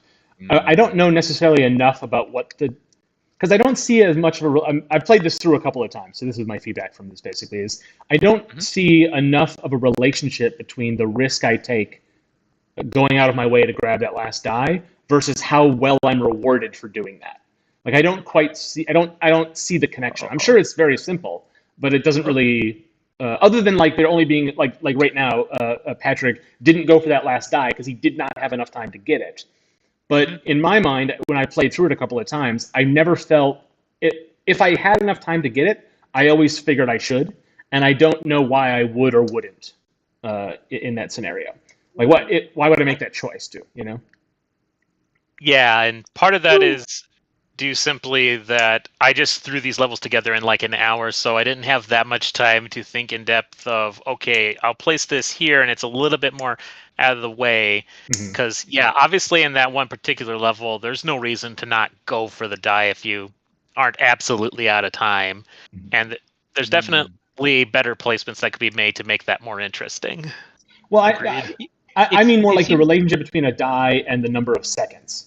Like, it doesn't really fit. Like in my head, like there's like 4 die and they have a certain number, and I'm not going to count it up, but I know it's less than 20, and yet I have like 22 seconds left or something. Yeah, because Josh, it's very frequent that like a dice will be about like 2 seconds away, and you'll have like 8 seconds left. So there's just literally no reason not to go after it.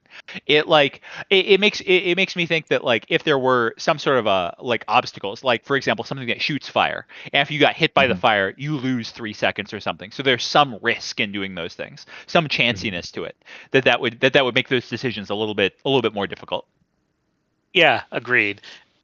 In general, there's definitely a lot more things that I would like to have you be able to interact with, either positively or negatively. Again, this was done in 48 hours, and we pivoted concepts in the middle of that, so Oh yeah, there was not enough time in this iteration, but agreed. I'm definitely looking for things to include for the future iterations, because, yeah, at this point, Rebecca and I are both interested in expanding on this and making this a actual release versus just a game jam release. So we're at the stage of figuring out what exactly should we try adding, what's interesting, that sort of thing. So I like to me it would be like a large part would be about like adding some like risk reward calculations, because at the moment it's like there's reward, but like in this situation obviously there's no risk. Like he had well over enough time to go there.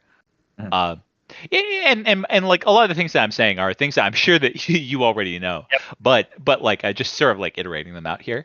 And I agreed. I have no problem with you stating those kind of things, because obviously I have thought about a bunch of these things already, but it also is good to hear validation that these are good things to think about.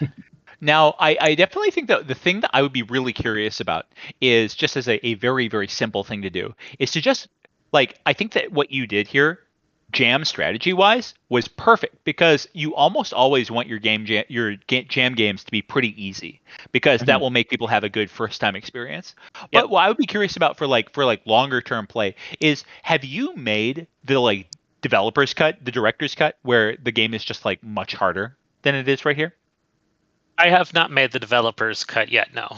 Okay, because I'd be curious what that plays like how your strategic thinking changes when the game is not overly generous. Because right now, I just always have more time than I need. I mean, you've seen us doing the speed run, and when we don't pick up any extra dice at all on our way through the game, like we end up like going through like 70% of runs just don't end due to time. So like what do you think? How do you think the strategy would change? Okay, so just using the elements that are there right now, I would probably make levels bigger, so then I have more places to hide dice, so that it's not immediately obvious what the path is. Basically, since I had a short amount of time, I designed the levels fairly small, which then constrains how many things I can do within the level and keep it interesting. So then I would probably make the levels at least a little bit bigger, so then I can basically place the entrance and the exit in different ways, so that they're not so close together, and that they're not so close to other dice that there's just... Sorry, my brain lost track of thought, but I think... Oh, he's a bad lad. Can you do it? So this is I want to stop you guys, because I think describe the concept of the game. Like, what is the relationship between seconds and die rolls and number of die? Because I still am not. I'm trying to count on screen. Like, there's a 5. There's 2 seconds left. Now there's a 4, and that equals 9. But there's now 10 seconds left, and then he got a die. Like, I am not seeing the math here. Can I take this, Josh? Yeah, go ahead. Okay. So when you go into a new room, you always have 6 seconds plus the roll of 1 free die. Okay. Plus the roll of all dice that you picked up in the previous room. Is that correct, Josh? Yes, that is correct. Okay, so got it. And then that's just cumulative. So there's that one room where the exit door is right by the entrance door. And if it takes you 15 seconds to get through there, and you get 6 die, then that statistically you're still likely to come out ahead on that. That's the thinking, right? Yeah. Okay. Because I think in terms of like you're saying, like the level design, it's not a here nor there. It could be more optimized, or it could be those risk reward scenarios that Lane is talking about. But I think just communicating the concept, I think, is the biggest challenge you have so far. Is actually explaining that, like that number of you get 6 plus you get a free die plus everything you collect. That all makes sense on paper, but nothing in the game communicates that to the viewer. So they're never able to make the further calculations they need to make as to how to play. Right now, it seems pretty obvious. Collect all the things, go to the exit. But that is the motivation that gives you that goal is kind of just standard platformer motivation.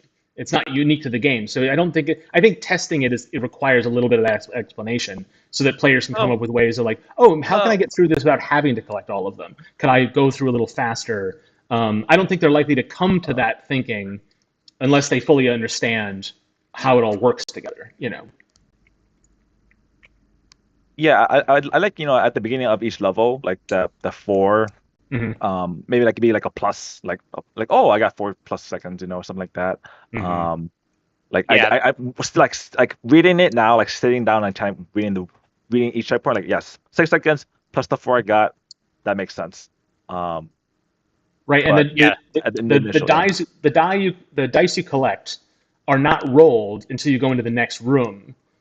But what I want to happen is I want to pick up a die and for it to roll and for that to be added to my counter. For this room. I want to see the connection between them. I don't want to do the math later. That does change things, right? Because it actually makes it a little less interesting because it does make more sense that you're betting on your future performance or you're gambling with your future performance in the next room. I think that is better design. But I think in terms of communication, I want something to happen when I pick up a die. I want to be able to see the results of my actions instead of it all happening later, because then it's harder to make the connection as to the risk versus the reward. If it were me making this game, I would have you pick up the dice and the dice would just like jump. It would like sort of like slurp up into the top right corner or something and live up in the top right corner. It would hang out there, and then when you got through to the next stage, it would like go from the top right corner back, like slam back into the UI and then roll. Yeah, you know what I'm talking about, Josh? Yeah, I definitely would have done much more juice if I had the time. And yes, you found the secret ending of suicide. We're talking. Yeah, I love that. We're talking about long-term strategy here. Like, I think that like that's good to know that you would have done that. Yeah, well, I want to make the point that is not juice. That is like core gameplay communication. Yeah. Okay. I don't think that's bonus. Juice wasn't quite the strike. I would have used a more juicy way of communication. Is what I meant. Yeah. Well, one thing that you could because do, when it's Josh, juicier, it's a lot more obvious that something is happening. Yeah, I mean, one thing that you could do is even if you just had statically, if a sprite of a dice appeared in the upper right, just to show that you have collected something, and then they went away when you went to the next checkpoint, that would be the minimal amount of work that would You're sort of spending your die. Yeah. Yep. And I mean, going further, that could be something that you could actually make a mechanic, right? That you have a storehouse, you have you have dice in your dice bag, and you can spend as many as you want on the next level. And you choose how many you spend, hit the roll button, and then that's how many seconds you got. So there's a lot of that's great. There's proper gambling there about like, okay, I know this level because as a roguelike you kind of have a sense of like, I know what this is going to take. I feel like I can get through it on a roll of 6 die, even though I have 12, because and whatever. And then any that you don't spend, you just get to roll at the end of the game to add to your score. Especially if you got like a little bit like slightly zoomed out so you could see like about half of the map, so you could see like just a little bit of it, so you could get a sense of like, ooh, do I want to spend or not here? Whoa, I did it. Oh, you're so close. I did it. Yes, I did it. Oh my goodness. Nice. Sorry. You guys. Go on. Nice bug. The other thing I was pitching to Josh would be different color of dice, or like dice with different effects on it. So you'd have like the like hyper speedy dice that when you pick it up you'd roll immediately, and it would be for the current room, and then the like blue legendary eternal dice that would like give you an extra dice towards all of the future rooms, but they'd be really hard to get. You're also making this more complicated. You can just have D4s, D6s, D12s. Sure. You could do that as the way to make different types of die. Oh yeah. I love that idea. So I was just gonna say I actually originally was gonna allow the player to choose how many dice you spent on the room Cool. when there was going to be a scoring system. But then as we were running out of time to implement the scoring system, there wasn't really any point to choosing how many dice other than, well, say if you wanted it to be a challenge. So for the sake of simplicity, I just took that out of the jam version of the game, but that was originally planned, was to let the player choose how much dice they spent and then give them a reason to basically give them a reason why they would want to choose fewer dice. All right, Josh, I have clearly structured this in kind of a dumb way. What I should have said is, Josh, why don't you tell us what your plans were for this game before you had to end up doing a lot of cutting to get it in on time, and then we can comment. So yeah, I mentioned earlier, I think I already mentioned this earlier actually, like I would have added some kind of scoring system, some kind of collectible that you could pick up, and then the dice also, if you didn't spend them rolling, they would have also added to the score in some way. So basically a lot of what you already said. Gotcha. All right. Don't ignore me. I don't want to break the game on purpose. But Wait, Pat, can you? You're really can you play testing the its game? limits. Can you take the challenge of not running? Okay. Oh yeah. Why not? Just die. Just die. Just leave. Restart. Oh jeez. It's difficult. Oh, it's so much better this The way. jump is horrible too when you're not running, so that just adds to it. You can't jump. Oh, wow. Yeah, the platforming definitely needs a little more work. I actually ported in the mechanics that were from the project that Rebecca and I have been working on for the past several the squirrel months. game. Yep, the squirrel game, where we have some improvements in place, but not all of them. Like the improved jump is in there, but the downside right now is that it's based on forward momentum, and if you don't have any forward momentum, well, you don't have any jump momentum, which doesn't play out too well.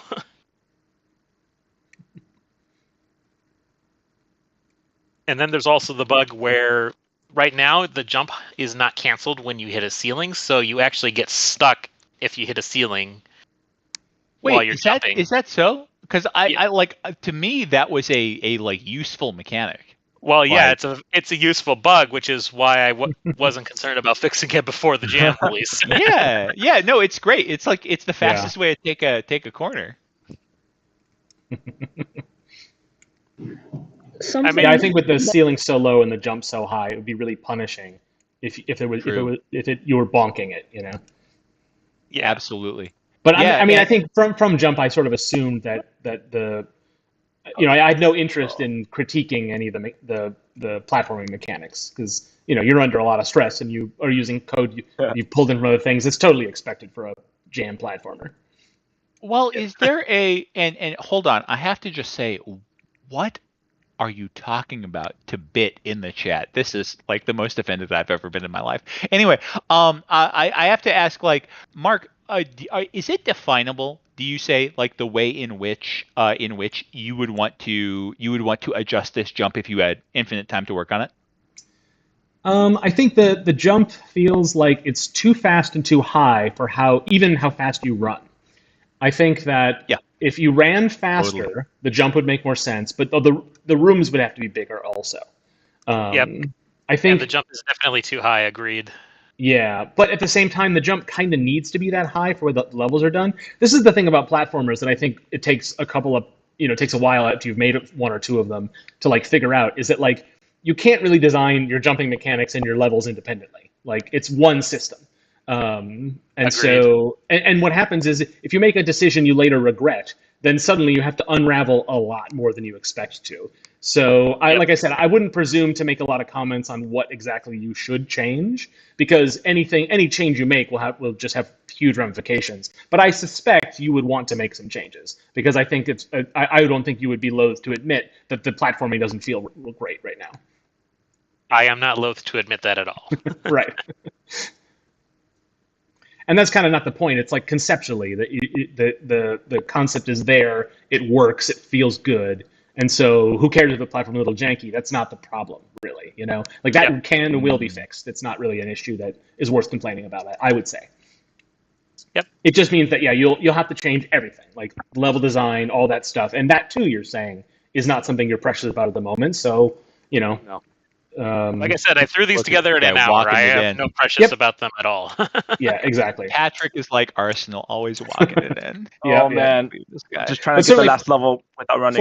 You for got a this. game that requires speed Oh! or it's about speed, you know, the fact that you have a run button is interesting, and it would be interesting if you wanted to do something with that, or you could say, okay, that's there's nothing interesting about that, we'll remove it. You know. You know, that's funny because I was just about to say, like, I was thinking, like, obviously the character should run by default, but it might be interesting to keep walking in there and then have that contribute to a score in some way. So then you can choose to walk through parts of the level to increase your score. Right. I I would don't know say yet that's how how that would work, but it just sounds like too badass of an idea to not try on some level. I think I mean, that's that's amazing. that's a motivation for a player who's gone through a couple of times and is sort of expert at it. I think Yeah, what you'd want to exactly. do for running versus walking is have the platforming, like if you're running, make yourself a little out of control. You know, put a little Luigi on it. You know what I mean? Like you slide around a little bit too much. You can't make a good Yes, turn. momentum. Your jumps maybe happen a little bit slower or in a way that is just are not advantageous. Or basically, it's a system that should be harder to control, whereas walking should be easier to control around tight turns or tricky jumps. And so the gameplay is when to run and when to briefly not run. You know, I mean, the thing with Mario is you're always holding the run button, but and that's kind of like actually sort of a mistake. But it's become sort of so core to Mario that like what they've done for level design in Mario games is make it so that if you're running all the time, punish you for expecting that you'll be able to. You know, It's not by going to making work. some Pat. areas a little trickier. You know. You don't have the time. It's just Interesting. not enough, Dang it.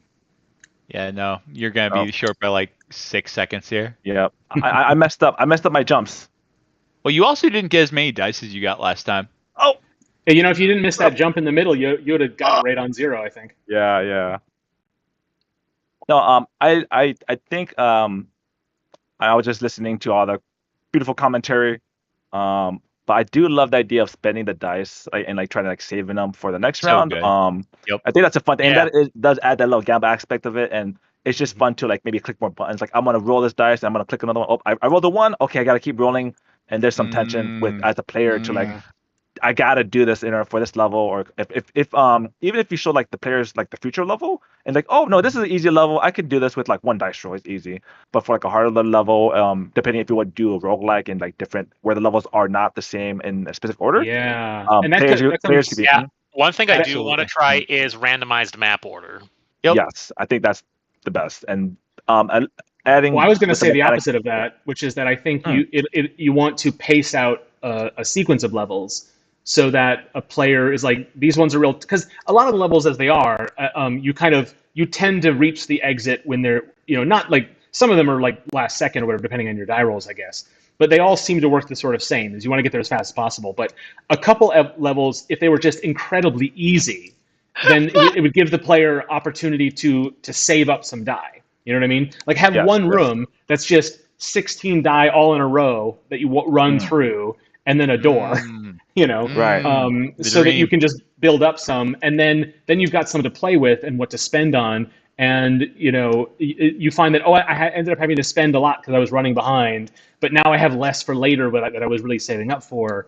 But in order for that to really feel good, I mean, I guess I'm not a roguelike player, so maybe my comment isn't going to resonate with others. But like knowing what the next couple levels are, I think lets me play more strategically. But them being randomized doesn't reward me for any of my earlier thinking or planning. Yeah, I like the idea of like you said, maybe have like a formula. It's randomized, but you still have a formula. Like the first 3 levels are normal, and then the 4th level is hard. Then like the 5th, every 5 or every 10 levels, like there is a boss room or something like that where people know there's challenges, but there's every like 10th or 5th level, so you have some leeway with some of that like fun, simple levels, but people can just speed run and feel good about. And then maybe when they hit the boss level, okay, I gotta spend some more dice. I gotta spend a lot of dice. Cool. And maybe they overspend because they didn't realize, oh, I could beat this and that's also a fun idea. Is like if I spend like 30 seconds and like I beat a round with like 30 seconds remaining, I feel kind of bad because I shouldn't have spent those dice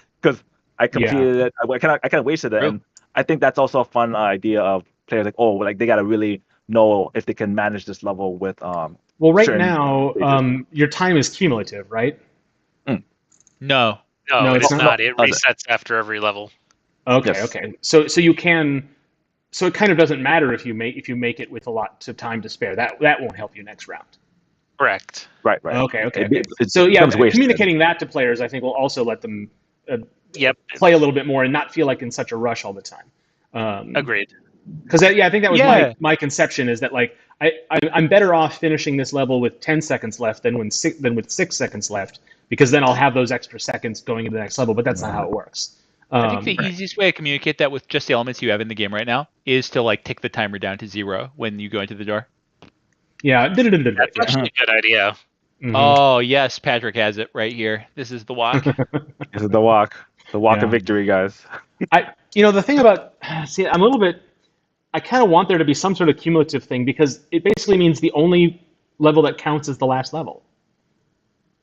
Right? Well, one thing we didn't agree on that I really wished had been in here is, but also might have been a time constraint, is if you got to keep your dice, if your dice added up, and then if the levels got harder, you would need more dice. So you'd want to get those dice in the earlier levels, so you have a big pile of dice at the end.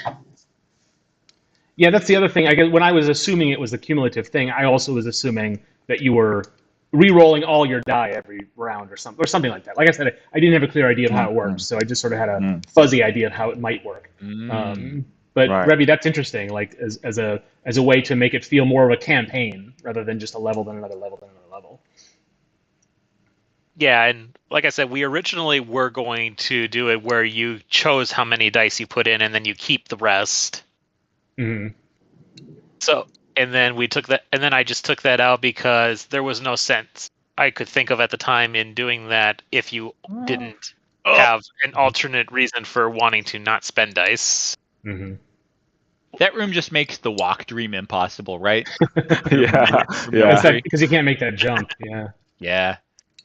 Yeah, it does. It does seem to me like if you did it cumulative and your score was based on your time left at the end, like that way everything would matter if you wanted to do it that way. Right. Yeah, and I was going to say that too. I really wanted to do it with the scoring system where you could maximize having the lowest amount of time possible. So then so then it encourages you. Okay, well, to get a higher score, I should spend as much of my time as possible, which when then combined with a scoring system, it incentivizes you to explore around more and basically dally around a little bit before you actually go into the exit. Well, see, here's where you get to the point where should you do it this way or that way? Mechanically, it's as good as the other. But now we got to start talking about the story, because I think, are you cursed by an evil wizard, and you need to collect these die in order to keep alive? What is the fictional framework for this system? So I think that will help you make design choices. Yep. I think what I loosely had in my head, and I didn't really communicate this at all, so Rebecca doesn't really know anything about this, but I was thinking this was some sort of like wizard's challenge thing where he's like, I have this tower of dice. Well, if anyone can complete this, here be great treasure. Which there's a little bit of implication in the messaging. You did mention that already. I did mention that? Okay, I couldn't remember if I did it or not. I know I talked about a version of it for the previous game. But yeah, so kind of the loose story I was envisioning is that this is some sort of challenge that some wizard has set up, and for whatever reason he's obsessed with dice, and then you're a person that just decides to take on the challenge. Now, that was kind of the loose version I had in my head. We can probably come up with something a little more fleshed out. So, Rebby, when you're designing the visuals, you're time constrained, so that you can't always think everything out thoroughly. But what was your thinking about the setting and the character and perhaps the motivation or this wizard, this jerk-ass wizard? Well, I really haven't had time much to think about the wizard because we ended up with one character in this version. Yeah. which I did not design the character. That I'm very bad at animation, so for the time constraint, I needed to get a template for that, which that's in the credits. But I guess I forgot what the question was. Well, think about it outside the confines of a jam. Like this is, you've built this world visually, and whatever you couldn't get to because of the time, or like you said, you couldn't get the character built exactly the way you might have if you had all the time. What would be your conception going forward, perhaps, or what you were thinking at the time would be like if I had all the time in the world? How would it work? Well, okay, this I don't know yet, but what I do need to figure out is we like the, inside a tower / dungeon type setting, but I'd like to figure out a way to get more color in there because by nature of it being brick and stone, it's all gray, and I don't love that it's all gray. Mm-hmm. Yeah, I think anything that's tile-based, you're like, oh, I wish I had 6 more tiles, just give it some life. But that's always you just don't have the time for it. That was it too. I was trying to use as few tiles as possible. I was like, you get 1 block, that's what you get. And yep. I was asking for more tiles too, and she's kept being like, nope. And you'll thank me for it, right? Yeah. 1 tile. I was trying to was right, of course. Yes. Level design also, because I've seen how he has to pick each tile he's going to place. So if he had more than 3 tiles to choose from, it would have taken a lot more than that last hour that he took to design these. And there are some parts of the game where that 1 tile doesn't quite work. I'll show you where. There's a graphical bug in like level 5. Oh, you found one? I did. Yep. I do like the touch of the portraits having 1, 2, 3 on It's the. so I don't know good. if anyone else caught that, but that is. I was so proud of that. I came up with that in like the last couple of hours. I was like, we need dice as heads on portraits. It's great, yeah. And I mean, you could really like, fully fleshed out visually. You could really, like the nonsense of like a wizard who's obsessed with dice, especially because relating to the real world obsession that fantasy game players have with dice. Like building a universe around that and making it kind of silly, I think it would be really appealing and fun to just be in, Yeah, and you've got a good start. I really want to find a way to work in having enemy characters with dice heads somehow. Yeah. Because that would just be awesome. And you see that, they sort of roll their die and you can see what their attack power is because that's what their head is or something. Ooh. That was actually part of our previous concept, was that you would defeat enemies that had abilities based on what their dice was, and then you picked up dice from the fallen enemies. That's interesting. Yeah, that's cool. Yeah, that was a cool concept. It was just way too time-consuming to make abilities work within the amount of time that we had. There's 6 systems you got to do. So the dice that are just laying around is sort of a proxy for that. Yeah. The idea of collecting the fallen enemies' dice was what we tried to work on for the entire first day. Oh, yeah? And found out that was not a feasible thing to do in 2 days. Mm-hmm. See, I have an ability system, so I thought, I'll just expand on that. But what I didn't realize until the jam is like, I have an ability system. I have a way to measure how much a resource costs and whatnot. I don't have a good system for the effects of each ability. I don't have a good way for placing all of the things that an ability can do in good organized spaces. And when I tried to figure that out during the jam, my brain kind of blew up. So that's when I decided, no, we can't do that. But it was a cool idea. What I really enjoyed learning in this game jam, though, was that we don't know what a small game is yet. Like, we've tried so hard to make small games. Every time we've done a game jam in the past, we're like, okay, let's keep it simple, and then it's never simple enough. And I think a couple of you have seen the scroll game that we're working on, which is still bare bones. And when we started planning that, we thought, this is small enough. We thought we'll finish this in 6 months, and we were wrong. We were so wrong. Yeah, that character, I believe, has like 8 different static states, and then you need to transition between all of those. That is a ton of art requests. Yep. Yes, and that's pretty much why, that on top of a lot of interruptions lately, we've taken time away from it. Just tempting to fate. figure out what we're going to do in the short term because No way. yeah, that design is too long. Yeah. No way can you do this. This is sheer arrogance. Okay, this is convincing me I more and more believe that you can do it. You could do it. this is convincing me more and more that walk should stay in the game and not be taken out entirely. It just needs Walk to not building be the up some default. sort of a power or building up your score. Got It would be this. cool. I got this. Yeah. Because Well, yeah, I you're mean, just why not, having you too know- much fun toying around with doing the most unoptimal thing. Hardest Oh jump. my gosh. Well, You got it. Everything comes down to game- this, Patrick. You did it! You see, as a player, I'm sorry, I've just been enjoying the game, but I've been trying to time out how many seconds I need for every room. And so that's just kind of like the optimization. Like, oh, that last room needs at least 30 seconds to walk. I think like, something like that. So it's just kind of fun, just kind of playing around and seeing how much each room, how many seconds can beat each room. And I think even if you just have a second, like if you give the players like results of how fast they clear the room, that's also a great reward for me as a player. Like, oh, I cleared level 1, 2 seconds. I cleared 5th level in 5 seconds, and you could see, how well it's kind of like a speedrunning system built into the game, where it shows you how your high scores for each of the levels, and you kind of want to beat them every round. And so when you play the game, when you play a new room, even though it's the same room, you still have something in the back of your mind saying, I gotta get faster times on this room. So Yeah, obvious. Yeah, agreed. You're competitive slow running though.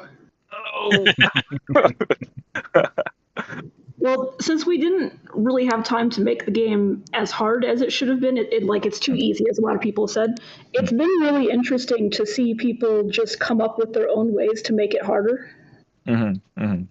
Yeah, I that it's like the walking, and I Josh, you're saying the lesson you're taking from that is you want to leave the walking in, but I would be very worried about taking that lesson. I think because people are making their own fun, which means you're not providing it.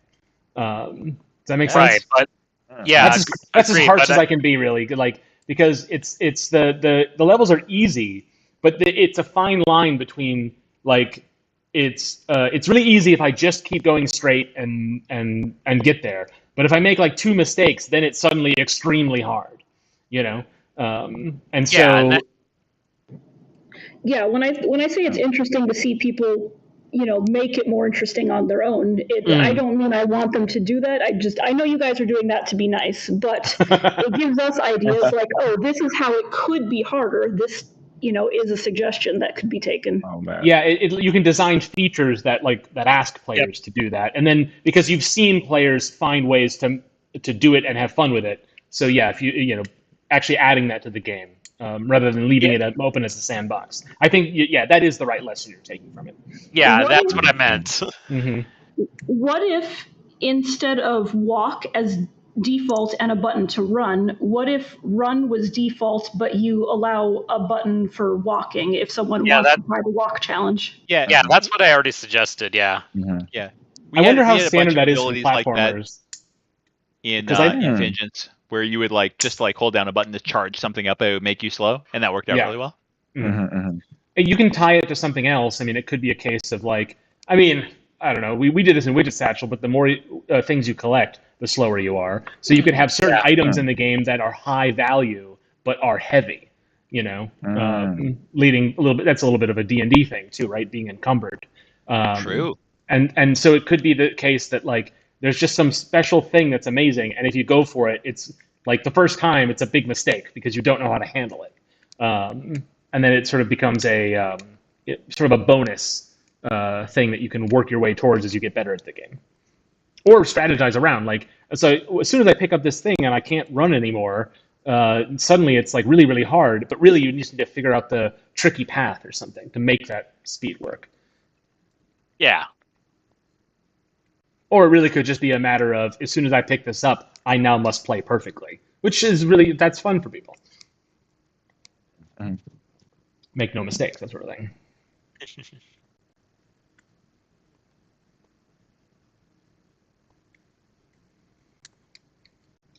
I think enemies is a tricky issue because because it's not, you can't really calculate how long it will take players to deal with those enemies. If you put any kind of AI in the game, suddenly you're giving too much randomness, and players will probably feel cheated more often, I think. For a game that like actually literally you roll the die to see how much time you have, I don't think that feels unfair at all. Weirdly, even though it kind of is unfair, like it feels fine. Like I don't feel like the game is like you get a bunch of snake eyes and you're like, oh, tough luck, but it's just tough luck. It's not unfair. Speaking of snake eyes, but I think with enemies, I think it becomes a matter of like, Oh no. it's really easy to lose 6 seconds to some enemy behavior that it does feel extremely random and unfair. You know. Now, no. I agree with Mark in that my initial thought on enemy AI is I would prefer it to be just sort of like world obstacles, like the Meat Just Boy something like that moves back spinning and blades forth. or something. Yeah. Now, when Mark says it could cost you 6 seconds out of nowhere, Mm-hmm. I'm just saying I'm not disagreeing with Mark at all. I'm just saying that my initial reaction to that is that's awesome. Like I think that having that like chance of getting punished for taking a risk like that is really cool. Oh, that's not what I mean. however- I don't mean that the 6 seconds hypothetically I'm talking about. Yep. Are not because you chose to engage with the enemy. I'm saying you chose to engage with the enemy, and most of the time it's fine. But then the 6 seconds comes, and it doesn't feel like a game mechanic. It feels like just a random thing of AI. Oh, like it doesn't feel like a because risk the AI you're taking. did something unexpected. Yeah. Okay. Yeah. In that case, let me just say, like, I think that my ultimate like preferred option would be that they be world obstacles, like guillotine, spinning blades, fire bars that rotate, whatever. Right. But they cost you time when they hit you. Yeah, that makes a lot of sense. I like that. Cool. Yeah. And also, and again, this is it goes back to narrative, which I feel like it the more you tie in whatever story you come up with this to the way the world works, the more the whole thing will sing. Like Lane is talking about obstacles, and this is some jerk wizard has challenged you to climb his tower. This is an obstacle course. Like that narratively, it already is what it is. So leaning into that makes a lot of sense. And so that will feel natural to players. Like this is the kind of obstacle I would expect for the challenge this character has taken on. So the more you can like clue in your world building and your narrative to those things, because the thing with platformers is like there's a million right answers to how to make a section more challenging or more enjoyable, and you need to find the answer that makes the most sense, and so you need a framework with which to make that decision, and that's going to be world building and narrative for a lot of times. Yep. What I think is an essential requirement out of this, I think, like for my type of player, is that I like go to the next level, I roll, and then based on that roll, I make some decision differently. Currently, that doesn't really happen in the game, and I think that should be a thing that happens. Yeah. I'm sorry, I was writing down notes and I missed what you said. Yeah, no problem. All I'm saying is, and this is a pretty simple like thing that I want out of this, is I want to go to the next level, I want to roll, and I want to change my path. I want to change something about my decision-making process based on the roll that I get. Okay. I think all that needs to happen for that is that the game needs to be more difficult. Mm-hmm. I think what you can do, you can take this or leave it, but you have an overworld, which is this vertical map of the tower. Ooh. And after you beat a level, you go to the world map, you roll your die, and then you pick to go to up the left tower or the right staircase. And it takes you to different levels. So, and you have a sense of which one is the more difficult path. And then after you roll your die, you kind of get a sense of how much currency you have to gamble with, I like that a lot, actually.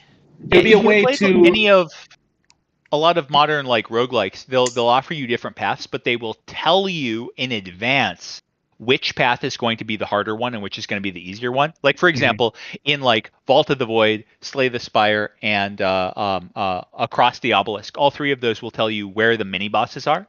And so like if you had like, if I go this path, I'll have a longer, more difficult room. I better get more dice before I go there. Like that would be like make decision making on turns before that significantly more interesting, I think. So yeah, I really like that.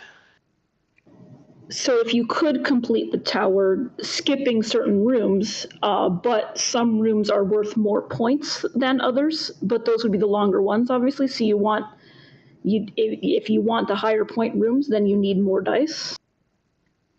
Yeah, you can have a lot of balances. So if the goal ultimately is to just get to the top of the tower, who cares what my points are? It could be a matter of, well, if there are boss battles or some sort of like different types of challenges, and having more die gives you more time to deal with those. But also, if you're just a kick-ass player and you've done a lot of practice, then you can take the shortcuts. So it can be not necessarily that the rooms are harder, because this is a game about time. The longer rooms that you get more time in are actually easier, right? At least that's the framework that's the expectation I have as a player. That if I do the short rooms, I expect to have less time. I expect them to be a little more challenging. I expect them to be more speed runny. But the longer rooms with more die scattered all over them is the sort of lackadaisical approach that is safer. You don't have to make it that way. It could be the other way around, right? It could be the longer ones are more difficult. But my expectation, I think, for a game like this is that the longer path is the easier path, and the shorter path is harder. It gives you less resources to deal with it, and you're always reaching the door with 2 seconds to go, that sort of thing. Interesting. I don't know, Lane. Does that track with you? How you'd think about that?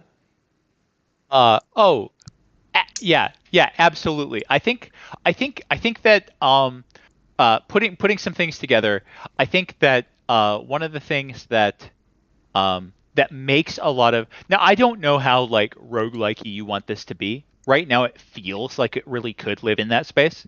A lot of things that those games do is they'll have like multiple different paths. Like this way is going to go to a treasure room, this way is going to go to a regular fight, this way is going to go to a boss. They'll make the boss of those the most rewarding. It'll cost you a lot of resources. It'll cost you, like, you'll have to spend a lot of your dice that you've got built up to beat that room. But if you beat that boss, if you spend a lot of resources, and if you take the risk of actually going through that boss room. And by the way, a boss in this game, I'm envisioning just as being a big, complicated room. It's just something that's gonna cost you a lot of dice to be more risky than another room. Then it might give you that like enchanted dice that gives you an extra second in every room from here on out, or something like that. I think that offering like big risks where you'll have to spend a lot of resources, but you get something that helps you throughout the rest of your run is a classic staple in a lot of these types of games for a reason. I would totally go just steal that. Yeah, that's a totally good idea. That of course like requires you to make that metagame thing that Mark was talking about, but I just think that's a good idea to begin with. If you're collecting die, I just have to get this out because I just thought of it. If you're collecting die and you are able to save them by like spending fewer of them on certain rooms, a good risk reward thing there would be a hard room has a bunch of places where you could fall and go down a couple of levels on the tower. Which is like fine because you can always collect more die and keep going, but you have to spend a little bit more from your cash to go through it again. So it's not like it's the biggest cost in the world, but it does slow you down and it does make the things you've collected less valuable, right? And that I'm trying to find ways to give you more mechanics without requiring you to design a ton more things. You know what I mean? Because like there's you can make like all sorts of different kinds of rooms and bosses and obstacles and whatever, but the way you combine them is how you get more experiences for the player. And so this is why like the overworld is really appealing to me. I want to see myself on a little mini map going up the tower, Yep. And so a chutes and ladders kind of situation where you go down a couple floors, and then speed. You could also make some strategic value to that, right? You could have you go down so that you can take the alternate path and get the super bonus power up now that you've got some other power up you gained later, or some sort of complicated. You can make it really interesting for certain types of players, bonus rooms or secret rooms, stuff like that.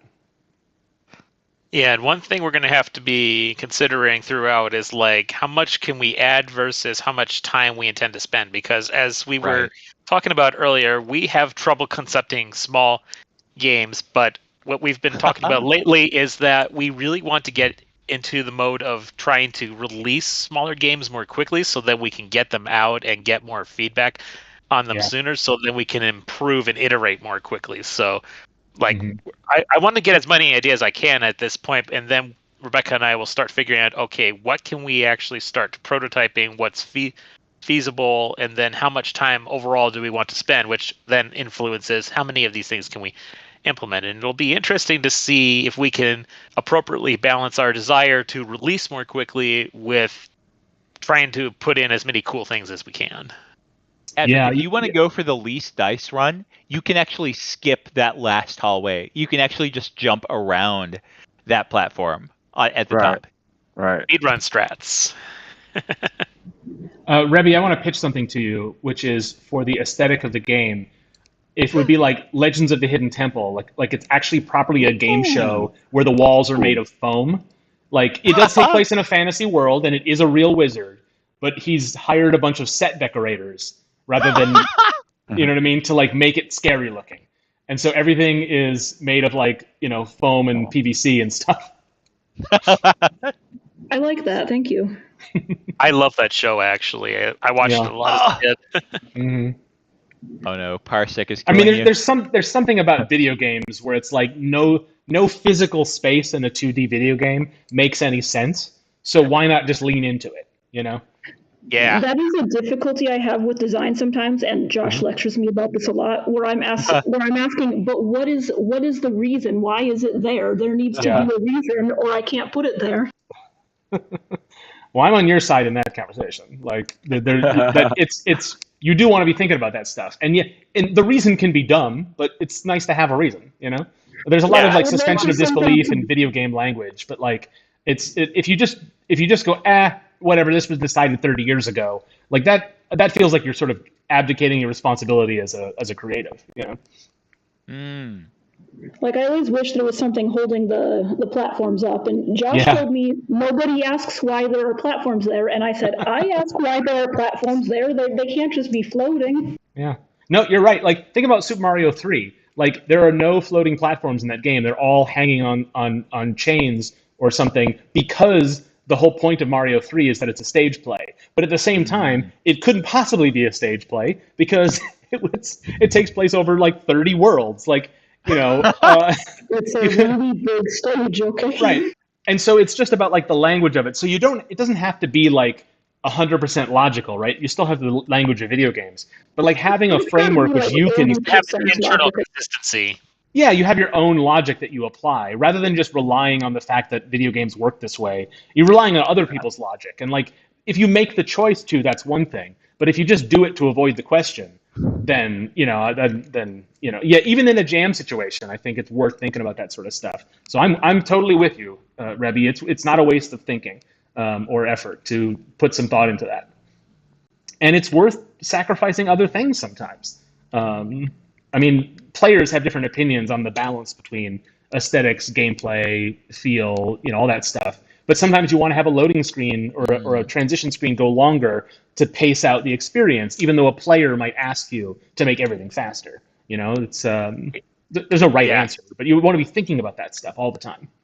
Yep, and just so that it doesn't seem like I'm a jerk that doesn't care at all about story or aesthetic. Yeah, we're throwing you under the bus. I do place a lot of value on these things, but there's just sometimes where it happens because it's a video game. It's an established enough trope that players are expecting it, and at least for the amount of time that we have, we don't necessarily need to consider it because, like Sorry, it would be cool. Sorry, I didn't mean to throw you under the bus, Josh, by misrepresenting I exaggerated it a little bit, but I just lean more towards I need to know why in the story this thing exists, and I might do that a bit to a fault. Mm-hmm. But see, that is actually a good counterbalance because you approach things a lot more logically than I do. So you see perspectives that I often miss. And when we have time to implement them, a lot of times those are actually cool things. So I don't disvalue what you say at all. So. All right, this is not the Twin Cities marriage counseling stream. Let's go back to the unlockables. Folks, have you considered adding in a dash that you can unlock? Oh my goodness. Lane just said that to trigger me because he knows I hate dashes and platformers. I actually I did. Mark would reads love me like a an air book. dash. Yeah. So what I was curious about is did you folks so like right now the character's moveset is moving left and right, running and jumping, and like honestly that's all it needs to be. In fact, the entire expressiveness of the like builds or strategy or whatever could just be in the dice. But what I'm wondering is, did you guys have any ambition on doing anything with platforming? That is probably something I would experiment with at some point because I do like having more abilities than just run and jump. But yeah, that is actually one of the things I like about this core concept is that even with just run and jump, it actually already plays pretty nice. So if we can come up with abilities on top of that, that just enhances it even further.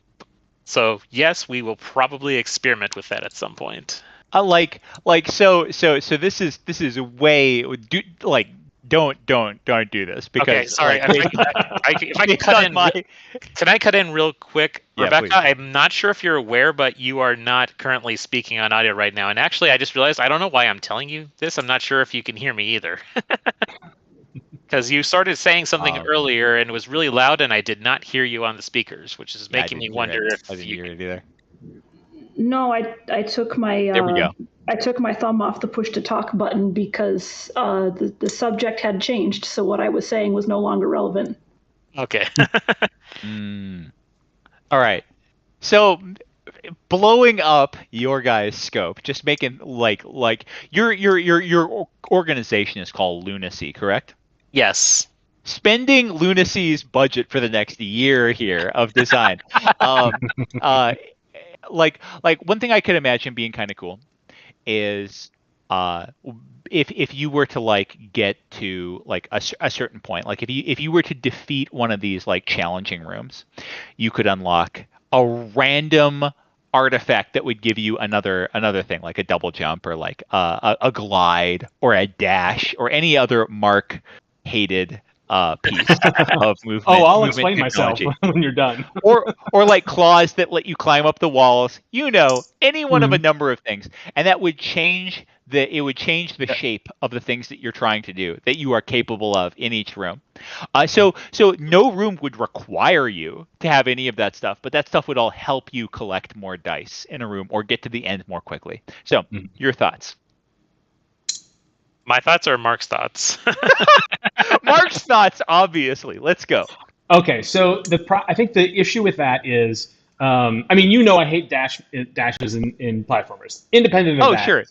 Sure. Think That's about, why I think put about, up a smoke screen of 3 other options. No. Yes. But think about what this game is, right? This game is about, every level, you collect die, you roll them, and that gives you, that's the core of the game. So there's actually no reason it even needs to be a platformer. Like, that's not part of the core design of the game, right? Whoa. It could be a top-down game. It could be a maze you draw with a pencil. Like, it could have any mechanics. You're right. Honestly, I think this would be really good as a third-person 3D game. I'm not asking you to do that, but my point is that in Godot, Mark. Godot has better 3D than you think, but I am not good at 3D, so it is not going to be 3D. my point is that the platforming mechanics, there's no part of the game right now that implies anything about that. It is not part of the core pillar of the design. And so when you say, like, what if you could collect a power up that gives you a platforming ability? Like, that's fine, but why put that in this game? Like, I'm not hearing the right justification for that. Now, this isn't to say that you couldn't make that decision or have a reason to, but I think this is probably Josh and Rebbe have to decide, like, what is the core experience of the game? Is it really about basic platforming and then the risk-reward system of the die collecting and the managing your time? In which case, platforming features aren't that interesting towards that goal. Or is it really about, really, if it is more like a game show, like a physical challenge game show, like a Double Dare or a Legends of the Hidden Temple, then platforming mechanics do sort of make sense in terms of, like, serving that goal. It kind of depends on what the goal is. So I think just saying, have you considered wall jumps or rappelling or dashes? Like, I don't think the answer to that is really not interesting right now, if that makes sense. My defense of that is that it would be tied in because you would only get that stuff. You would only get those additional movement options in the fantasy version that I'm painting here. Right. If you spent your extra time in order to get that. That's how it would be connected, because earning those things, you would have to go through these like mini boss rooms, basically, that would require extra time. I guess what I'm saying is that what it is what the suggestion is essentially is spending your time to get something that could potentially improve your ability later. What that actually is kind of arbitrary, at least in terms of the core of the game. Absolutely. So I think that's the question you answer first. Is that do we want the experience to feel that way, where you're actually encouraging the player to really optimize the spending of time in order for the time to be more valuable to spend later, and then you kind of decide exactly what it is you spend the time on, I suppose. But if you don't want it to work that way, if you want it to be more about hoarding your time and that being the way to play, where you collect the most amount so you could spend it all at the end, then it's sort of a different calculation, right? It becomes more about precision platforming rather than sort of roguelike ability collecting, you know? Well, it wouldn't necessarily be possible to hoard it all to spend at the end if the game got like harder and harder, and by the time you were even like 2/3 of the way through the game, you were wishing, oh boy, I wish I had taken more of those big risks early so that I could get the extra bonus dice, or I could get the extra movement options that would allow me to get through these end game rooms with like faster. That's my thing. Some of the dice you collect, that are further afield from that are a little harder to pick up might have 2 6s on them, or whatever. Mario Party dice, that sort of thing. That's the simplest expression of that. But then you're talking about like using that risk to engage with additional mechanics. Well, that is true. That is true. Mm-hmm. Now, I will say that like the movement is inherently tied to time, because all movement is done with delta time as being its like multiplier. So it is always going to be like they're like naturally connected to each other, which is why I think that this idea, like this game, is so strong as a base, as a starting point. But I like going back a few steps. I don't think that it needs that additional layer of like movement options. I'm just saying that seems like a natural extension of a thing that you could translate your extra time into the ability to accrue more time later in more difficult levels, if you want to. Yeah, for sure. Right. Like certainly designing your levels that require those platforming tools to get. The question is like there's the core game of get through level with time, gamble time to get through the next. And then whether it's a platformer or a top-down or whatever, then it's a matter of what's the game inside of that. And then that's the discussion about what kind of like platforming abilities you have, or what kind of crazy jumps, or can you get a weapon that knocks a wall down, or that sort of thing. Yeah. Or like is there kind of like a momentum system? I want to say, like, I'm sorry for like spinning like design wheels on your game, but it is a exciting idea of having a roguelike-ish game. And the thing is, there's a million of these different roguelikes, like Hades and Dead Cells, that are in this like sort of real-time space, but almost none of them emphasize movement. They almost all emphasize combat. And so just the idea of like one where you have some random elements that push you to move in different ways is very exciting. Like that's sort of like why I'm eager to see you guys iterate on this concept, no matter which way you go. Yeah. Hearing the two of you argue about what we should do with it was actually kind of fun. Gave a lot of ideas. That's good. To answer the question Mark started with a while ago, is it important to the game that it's a platformer? And the answer is no. It's just a platformer because that's what we know how to do. Right. At this point. That's a good enough reason. I mean, you don't need a stronger reason than that. So I hope I didn't imply that you don't. You know what I mean? No, it's fine. It just made me think, like, would this be more interesting if we learned to make it a different way? I don't know that we will. It's just something to consider. Yeah. Well, there's some things that I also are like. I happen to really like platformers, so I have a strong incentive for wanting to design them. Yeah. I mean, there's definitely something to be said about like. This is an arbitrary choice, so I'll make an arbitrary decision. But then once you've made that decision, then you got to work to justify it. But it's okay if the reason is because that's the experience you have. That's the fun you'll have making it. Like that's That's as good a reason as any justification via narrative or what works best with this overarching system. Once you make that decision and it becomes part of your design pillar, there it is. Doesn't matter how you came to the decision, Yeah. Because honestly, there's just no wrong answers to these questions, really, It's all just possibilities. Yep. Unless they suck, then there's wrong answers. All right. I love the idea of, again, depending on how platformy you want to make it, but I feel like playing the game and being in a stage with a lot of time. Yeah, if there's that's a pretty simple reward to give players, but I was thinking about like maybe certain actions like double jumping and dashing costs like seconds, and so like depending on the stage, like maybe a double jump costs me like 5 seconds or something like that, and so players can like, for example, here I could do like, oh, I could spend 5 seconds to do double jump here and not have to track this wall. And it could be is it costs you a die, and the die rolls, and that's how many seconds you lose. Right? Yeah, that is actually something I considered, is having ways within the level to use your die other than just rolling at the end of the level. So giving you alternate ways of spending it. And you can give the player a ton of abilities then, a ton of these platforming abilities, without needing having them collect them, and just make them very costly. And then you have to be a good player to risk it, and everything being related to the currency of dice. That's a way to bring all that stuff to the core idea, Yeah, that was one of the core design ideas, was the idea that dice are currency in this game. Mm-hmm. Yeah, and always being able to see the effect of the risk you're taking. So just losing a couple of seconds, that may balance out and might feel pretty good.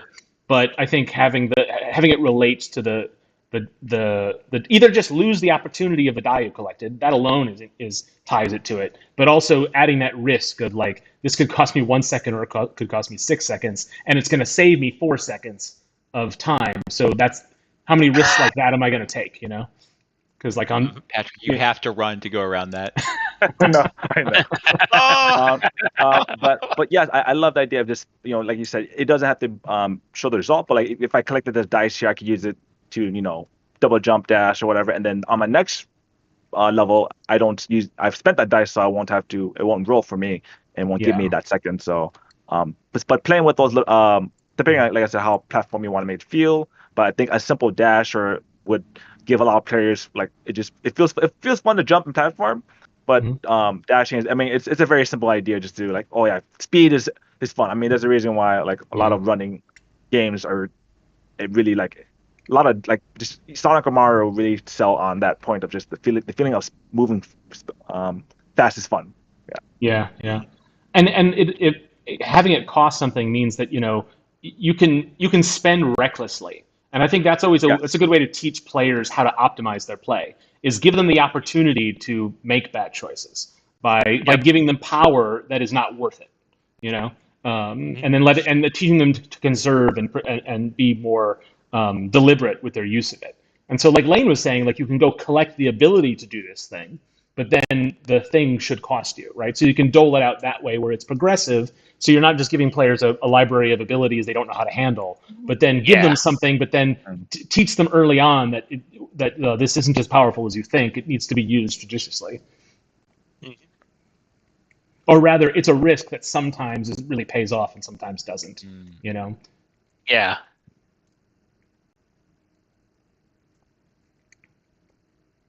And then that makes it like why this is a platformer, Yeah, I was thinking that too. Like, that's good, like, inherent mechanical justification for the platforming nature of it. Yeah. Beyond just that we like it.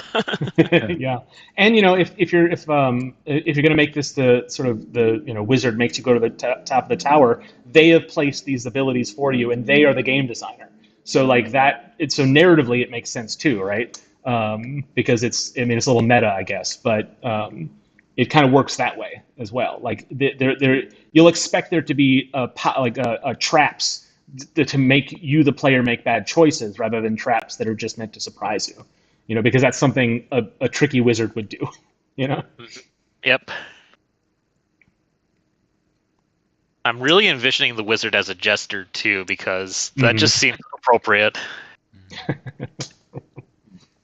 Also, I have a thing for jester characters, so that would also let me work in another one of my fetishes. Well, on that note, we're headed towards 9:30, so I think that's the night. I suppose we should have final thoughts. Lane, you want to give some final thoughts? Then we'll ask Patrick, who has been like really diligently like working every angle on this game, what he thinks, and then we'll give the designers a last moment, and then we'll sign off. That's my agenda for the next 3 minutes. Love it, Mark. Yeah, thank you. Yeah, I'll keep mine really quick. Basically, there was a big reason why I thought this game would be good as a little speedrun challenge, and why Reed and I have been playing it so much over the last couple nights. It's very strong in terms of just the platform mechanics. I think that, as other people have said, maybe the jump could be a little bit lower, but like you folks definitely seem like you know what you're doing with regard to platformers after having made one. I'm very interested in seeing what sort of strategic choices you folks make, but it sounds like you have a lot of good intuition on what to do there, and I hope that some of our previous thoughts have been helpful to you. Patrick, over to you. Yes, I've been quiet for the whole, most of the time, but you guys have said plenty enough with these ideas and design, just kind of rewarding players and making the experience of you spending their time and excess time as a reward, giving them maybe a goal, a hidden goal that's like clear levels and things like that. Just to make it's a very solid, fun platforming, and time as a mechanic is like I don't think that's been used a lot, and it's just so interesting.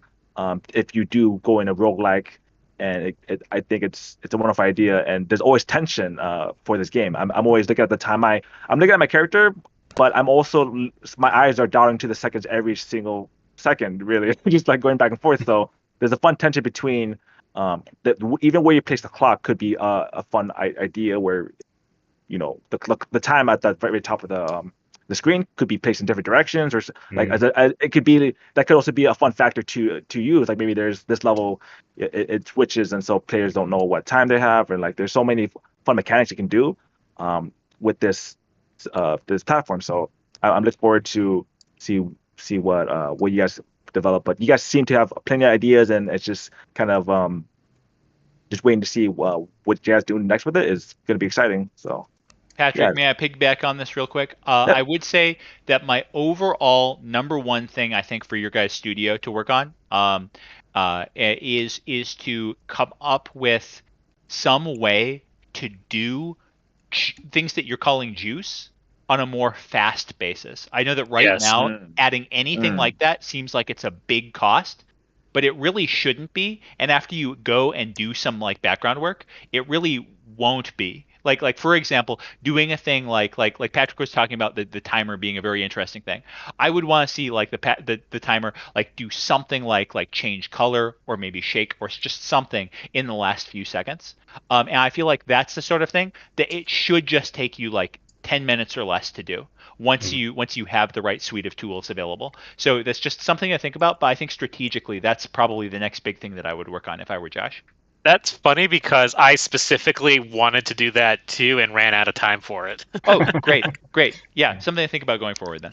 Well, I'll piggyback on that and just talk about how like those things, being able to play with those and rather than save them for later as like a polish pass can really change how players interact with it. So think about the timer. If the timer didn't display seconds but displayed seconds and milliseconds, like a stopwatch.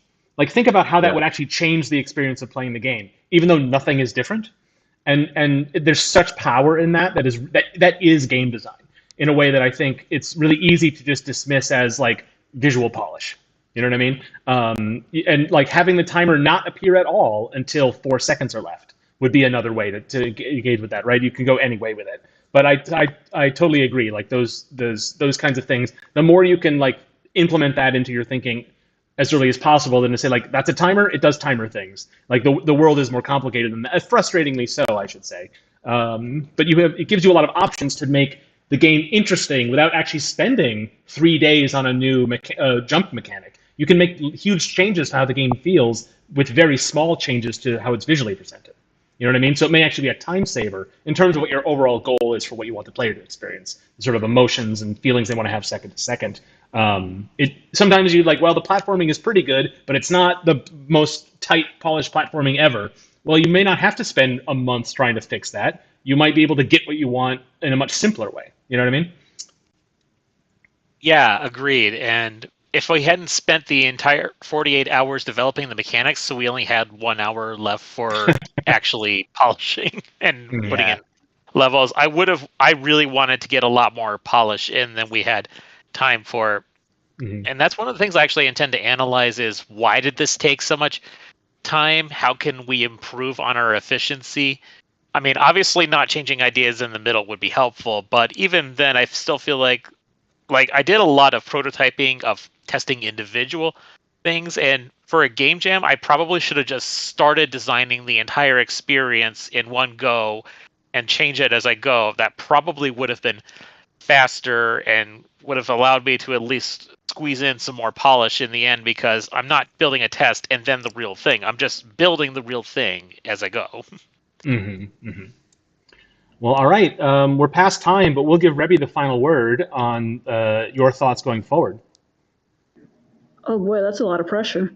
So what I was kind of feeling throughout hearing you guys talk is there were several times where I felt overwhelmed, like, wow, that seems like a big thing to add. And like you guys just mentioned, like, oh, it shouldn't be a big deal, but I just think we're still newer at this than we want to admit. So I just some time spent, developing some templates or some framework that could be then easy add-ins later on would be helpful. And like I said before, we don't know what a small game is. We're still trying to figure out how to work small. And yeah, I had a hard time letting go of finishing Squirrel right now because I was like, oh, we need to finish something, but you just need to finish something smaller. And where was I going with that? Well, you've illustrated pretty well that it's not just the game design, it's not just the game development, it's the world that you are in right now, trying to have a goal for yourselves as a production team, and what the next 6 months you made a really good case for it being even more complicated, and hopefully people take that lesson because it's just much more complicated than you ever think.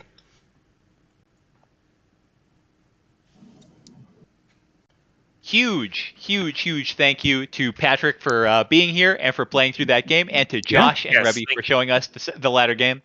Appreciate you guys so much for coming on. I really hope to see both of these games back. I feel like we were privileged to see both of these games in an early state, and I feel like both have a lot of promise. So thank you both for being on board with us. Unlike Dale, I don't have a quote to close us out. Mark, do you got anything? I've got nothing.